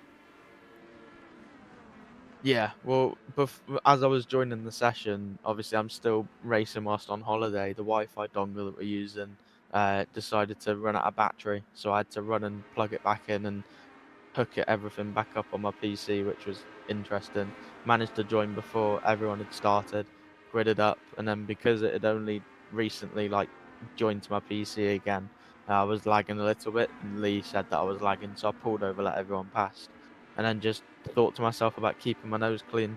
I was right at the back after lap 1, and keeping my nose clean must have worked, because by the end of it, P7 overall and P3 in class. Oh, goodness me. Well, it's a bit fortunate in the end that you decided to let yourself fall to the back and let everyone through. You avoided all the drama, but sometimes staying clear of the danger is the name of the game, and you did exactly that. So a superb result there, making your way back onto the podium. And in race number 3, of course, starting quite far back down the order. Not as much progress, perhaps, but flip side of the coin, enjoying some fantastic battling with some of your classic rivals out there. Yeah, race 3, I was starting similar sort of places. Race 2, I believe, and then just was in the slipstream of Toby Cole, made a mistake coming out the final corner and dropped off of the slipstream. Got caught up by a pack of 3 behind. I think it was like Lee Horn, Michael Lease, people like that. Let them go because I didn't want to interfere with their driving that they were doing. Stuck behind them in the slipstream and was just over driving the whole race, trying to drive more than I should have, trying to brake a bit too late, trying to get on throttle a bit too early. Ended up losing the rear end through turn 1, and then yeah, just after that I just kept on making silly mistakes and had a couple more spins which dropped me down the order. Well, some unfortunate spins, but still, a 11th place in class, you gained yourself some points, and it means you head into our season finale in 2 weeks, well in with a shot of a top 10 in the championship, potentially even 5th place, should things go your way. How are you feeling for the season finale? I mean, with the sort of people that were in Pro-Am when the different classes were decided, I definitely didn't think that a top 10 was doable. So to be where I am in the championship at the minute is amazing. I mean, some of the people that I'm ahead of, I didn't believe I was going to be ahead of them going into the start of the season. And the people that I'm battling in the championship as well, I mean, it's just amazing. Well, I definitely love the thoughts of yourself there and the fact that with the company you're sharing the grid with being stuck right in. It goes to show you how far you've come as this season has gone on. I mean, when we went to Brands Hatch previously, I can't quite remember how it played out for yourself, but will you be looking to do better or match what you previously did at Brands Hatch? Yeah, all I remember from Brands, it was Indy that we did last time. All I remember was just crashing constantly. So hopefully less crashing and more winning would be nice. Oh, 100%. A less crash, and the only smash we want to see is you smashing your results and moving even further up the order. Well, Lewis, we look forward to that, but just before we let you go, is there anybody you'd like to give a shout out or a thank you to? As I appreciate you're quite busy having a good time on a holiday, and well, we won't keep you too much longer. Yeah, obviously everyone that drives during the evening, that always makes it a lot better when you've got a bigger grid. Everyone that helps out yourself with the broadcast, I always enjoy watching it after I've raced. And then obviously the admins like Jamie and Lee that help put the sessions together and make it run smoothly. Well, Lewis, we'll leave it there. Thank you very much for your time. And again, 10 out of 10 for the effort of joining the grid whilst you are away on a holiday break. That's commitment, and I think everyone can applaud you for that. A great set of results today, particularly that 3rd place on the podium in race number 2. We look forward to seeing you at Brands Hatch to see how you conclude your season. But until then, my friend, rest well and have a great rest of your evening. Yep, see you later, Paul. So hearing there from Lewis Mason for Aztec Racing, ladies and gentlemen. He sounds knackered, to be honest, but I think also he sounds relieved with how the results have played out today, and the two go hand in hand with regards to how he's been feeling. But it goes to show it didn't quite work out in race number 3. He mentioned there about the spins towards the end dropping him further down, but battling with the likes of his teammate Matthew Sheraton and also Toby Cole, as what we're seeing here, well, he's definitely picked up the pace and picked up the trade as the season has gone on, and definitely learning the craft of when to battle, when to sit behind and work with the drivers who are slightly faster than you, because you gain the time in the toe. And that has been Lewis Mason's story this season, and we've seen that today really articulated. Mentioned there qualifying, he doesn't put too much of a focus on qualifying for the simple reason that at the end of the day, you don't score any points. It's just where you start on the grid with the prospect of scoring points, and then going into race number 1, where it didn't quite all work out the way he wanted it to, but still a 10th place in class and some key points. Race number 2, an interesting turn of fate with technical issues preventing him from getting to the grid immediately, and instead having to join the grid at the last possible moment.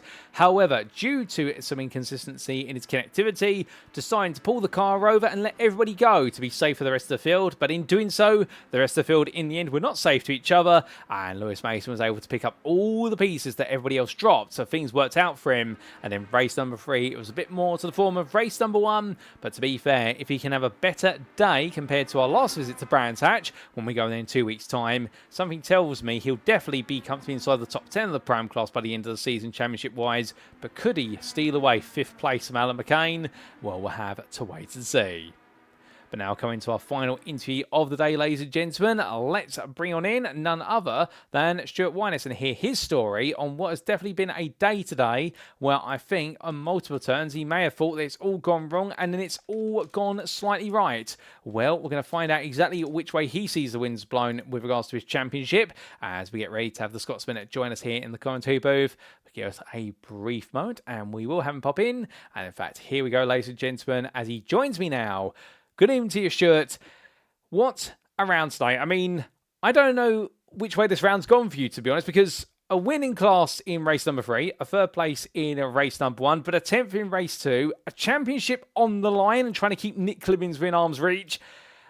If you had to sum up tonight in one word, what would it be? Good evening, Paul. Good evening, guys. One word. Good. Everywhere. I don't know. No, that's not a good word. I don't know. Hard word to find for tonight. It was up and down, but you've got to take the good with the bad some nights. Oh, 100%. I think everywhere could pretty much sum it up in one word because you pretty much have been everywhere on this grid at some point in the field. Let's start off by talking about qualifying. 6th place overall, 2nd in class. A very interesting qualifying session for yourself and your teammate because, taking a look back, it didn't seem to click together for either yourself or Kieran until the late stages. What was going wrong out there? Just couldn't get a rhythm. Just couldn't find any pace. I think I kept getting off tracks. I think, but I think I finally got a tone. It just helped me progress me further to the higher up in the qualifying. So I was quite happy with that. Got me a bit near Nick. So yeah, other than that, you've just got to take it how it comes. Oh, 100% you do have to. And going into the races, before we talk specifically about them, of course, championship on the line. Nick Clemens coming in tonight, 27 points ahead of yourself and also Kieran. Was there any sort of agreement between the two of you how each race? Because, of course, the two of you are very close as well in the championship. Is it work together? And if we're both ahead of Nick, then we can fight? Just take us through the dynamics. I can imagine now there's two minds at play here. Part of you just wants to fight, but another part of you wants to make sure Nick doesn't get the points he wants. Yeah, a little bit. Yeah, it's a mutual agreement, as we say just now. It might get a bit more tastier in the last round, so but it's just try and get as close as we can to Nick. But I think after tonight, I think Nick may have pulled a bit more on us, so I think we could be mathematical chance of catching him, but maybe we won't catch him. Well, the maths all needs to be calculated, so let's come down to the facts as they stand at the moment, at least. Race number 1. 6th place overall, 3rd in class. Looks like you had a lot of fun in race number 1, to be fair, and a top 10, particularly in the first half of the race, that was absolutely nose to tail all the way through. It must have felt like it was classic Legends Racing. Yeah, I was just trying to stick with the leaders, and then I think Matthew had a run on Jack down to Old Hall and locked it and just knocked us a bit wide and let Matthew Jordan back through, past us. But yeah, it was good little Legends racing and just trying to get folk to not defend is, I think, it's quite hard. You've just got to try and if we're not far away from the lead group, just try and work together and get back to them. That's the whole thing. I think sometimes the Legends races, you've just got to work together and you can improve your position there and then. Well, definitely that back and forth in terms of defending versus going on the offense, and I can imagine the frustrations and challenges that come with that. Race number 2, meanwhile, things did not go your way at all, and in fact, in the end, a nightmare race. 17th overall, 10th in class. What happened in race 2? I made a good start, and then down to the hairpin, and I think Ben Gregory went up the side. And I think I was just a bit too hard on the throttle. It lit the rear, and I was like, oh, no, spun. And then recovered, and then came back to Old Hall again, and there was a pile up, and I touched the front of McDougall, and actually flipped the car over and landed it back on the wheels, and it was like, oh, well, car slightly damaged, had to pit, and these things happen. You just got to go with it some nights. It was an unfortunate incident, I think. Well, misfortune in race number 2, no doubt about it. Still theatrical from your perspective, rolling the car, but having it come back onto all 4 wheels. But let's turn it around to something more positive. Race number 3. We got to see one of your classic drives there to take what could have almost been an overall win, just falling short on the final corner, but we'll talk about that in a bit. But firstly, leading the way, and you always seem to love to do this. You love to be the car at the very front that's holding on, and we see the picture here of yourself and Michael Lease pushing each other along. I mean, that must have felt right at home in race 3. Yeah, we got a good start, and it was me and Kieran, and I was like to him, let's just go, let's just try and get away. And Michael hooked onto the back of us. I was like, well, hopefully all 3 of us can actually just push away. And then I think it was 4 laps in, I think, or maybe a bit more. And Kieran was starting to slide the rear, and I'm like, I'm just going past you. He's like, okay, all right, no problems. And he, to be fair, he didn't make it easy for me. He did run me into the corner, and I was like, oh, God's sake, we not just. But we gathered it up, and I noticed it was Jamie and Adam that was coming.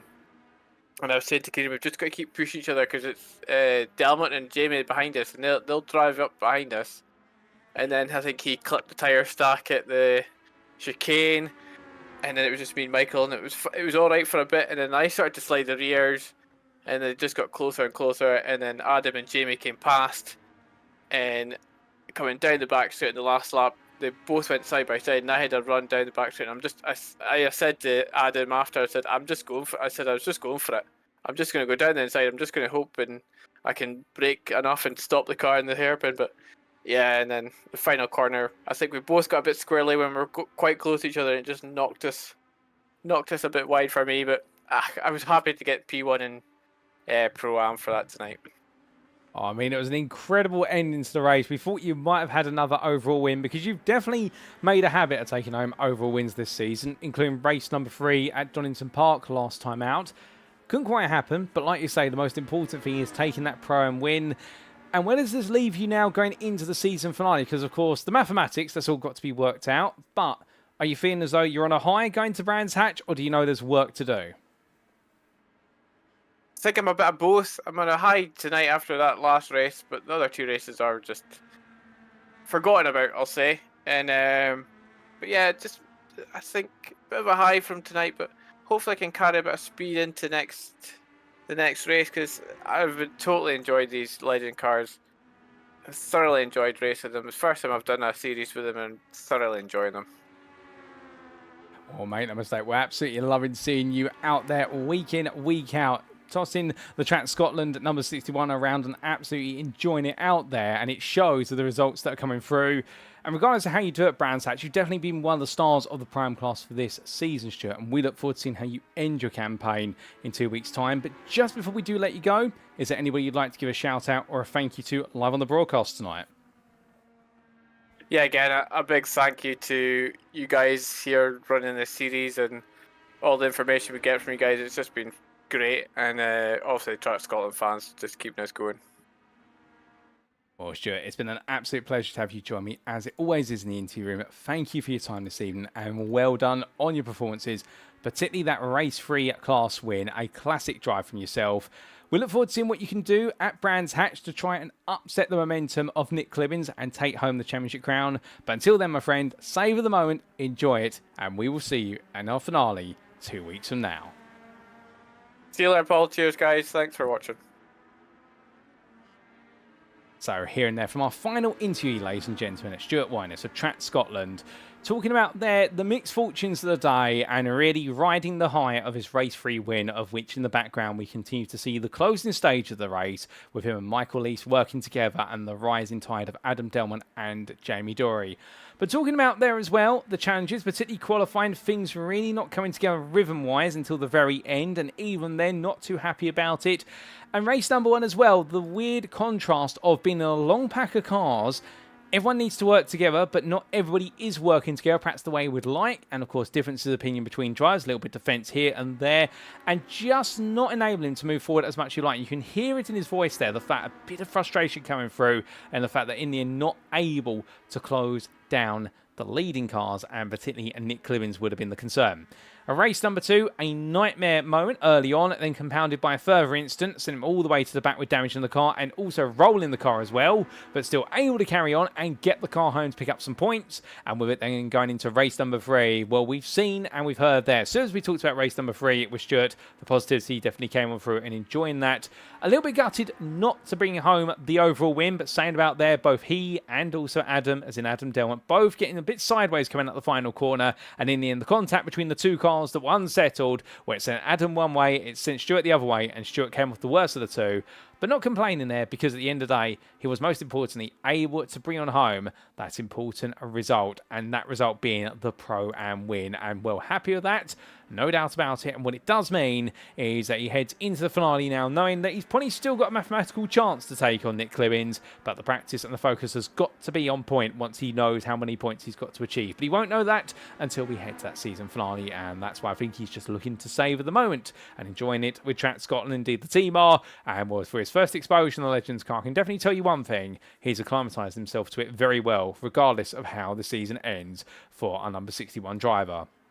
With that, ladies and gentlemen, that brings our interviews to a close, and we've heard from our trio this evening of Adam Delmont firstly for NXTGEN Racing Green in the Pro class. We then heard from Pro-Am classes Aztec Racing Machine, the 991 of Lewis Mason, and then we've just heard from Track Scotland Stuart Winus in the 61, another Pro-Am driver.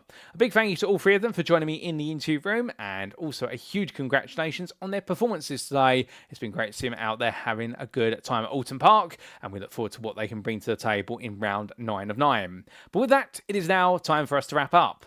Thank you very much for watching, and if you have enjoyed today's show, and perhaps you're sat there right now wanting to know more about the NXTGEN Racing community, about how you can potentially be on the grid in any of our ongoing and upcoming series, or just how you can join the community, well, for all that and more, we do recommend you head to our official website, and our website may be found, of course, at www.nextgenracing.co.uk, and our website appearing on screen now, the home of clean and fair sim racing for all, and there's never been a better time to be on the grid at NXTGEN Racing, and whether you're a rookie all the way through to an esports professional, there is a home for you here at NXTGEN Racing. And for all our series details on how to join the beating heart of the community that is the official Discord, just head to our website today and you can find out all that information and plenty more. But if you're not inclined to go to our website, perhaps you're more of a social media person, you can of course join our official Facebook group. That's at facebook.com/groups/NXTGEN Racing. Well, there you can find out a little bit more about the guys and girls behind the scenes who make up the NXTGEN Racing staff and admin team, including what they do not just on the virtual circuit, but also what they do on the real life racing circuit, with a number of our admin and staff members being real life racing drivers, track marshals or stewards. We'd also like to take a moment to say a big thank you to our sponsors, without whom this would not be possible, including PowerMaxed, Next Level Racing, Mark Sykes Designs, Joyce Design, Douglas Motorsport, Sam Cases UK, Falconer PC Builds and Support, and Benji Sim Photos. And we'd also like to give a special mention to our title sponsor, that being at Doble Motorcycles. And if you are looking to get yourself a motorcycle or an ATV powered by the engines of the Power Dreams, then look no further than the United Kingdom's #1 motorcycle dealer of Honda machinery, and that is Doble Motorcycles. And to be in pole position to receive absolute prime service from the family-run business that has motorsport running in its veins, do head to doble.co.uk today. But with that, ladies and gentlemen, we now turn our attentions to the season finale. And in round 9 of 9 on Tuesday, the 19th of August 2025, we will be crowning our champions for the NXTGEN Racing Legends Cup Season 3. And well, at the moment in the overall championship, it does seem as though all signs are pointing to Adam Delmont finally taking home his first title in his 4 years of racing as part of the NXTGEN Racing community. Meanwhile, in Pro-Am, Nick Clemens seems to have a growing advantage, but could we see Stuart Winus or even Kieran Sharp use mathematics to their ability and take on Clemens at the final hurdle? For all that and more, you'll have to tune in 2 weeks' time in order to find out how the story concludes. But until then, ladies and gentlemen, we have been NXTGEN Racing. I've been your host and commentator, Paul TX141 Walsh, also known as Britain Spit, depending on what media you follow me on. And until next time, remember to stay safe, stay well, stay smiling, and most importantly, like our drivers, ladies and gentlemen, remember to stay on track. Good night. Thank you for tuning in. Until next time, that's all from us here at NXTGEN Racing, the home of clean and fair sim racing for all.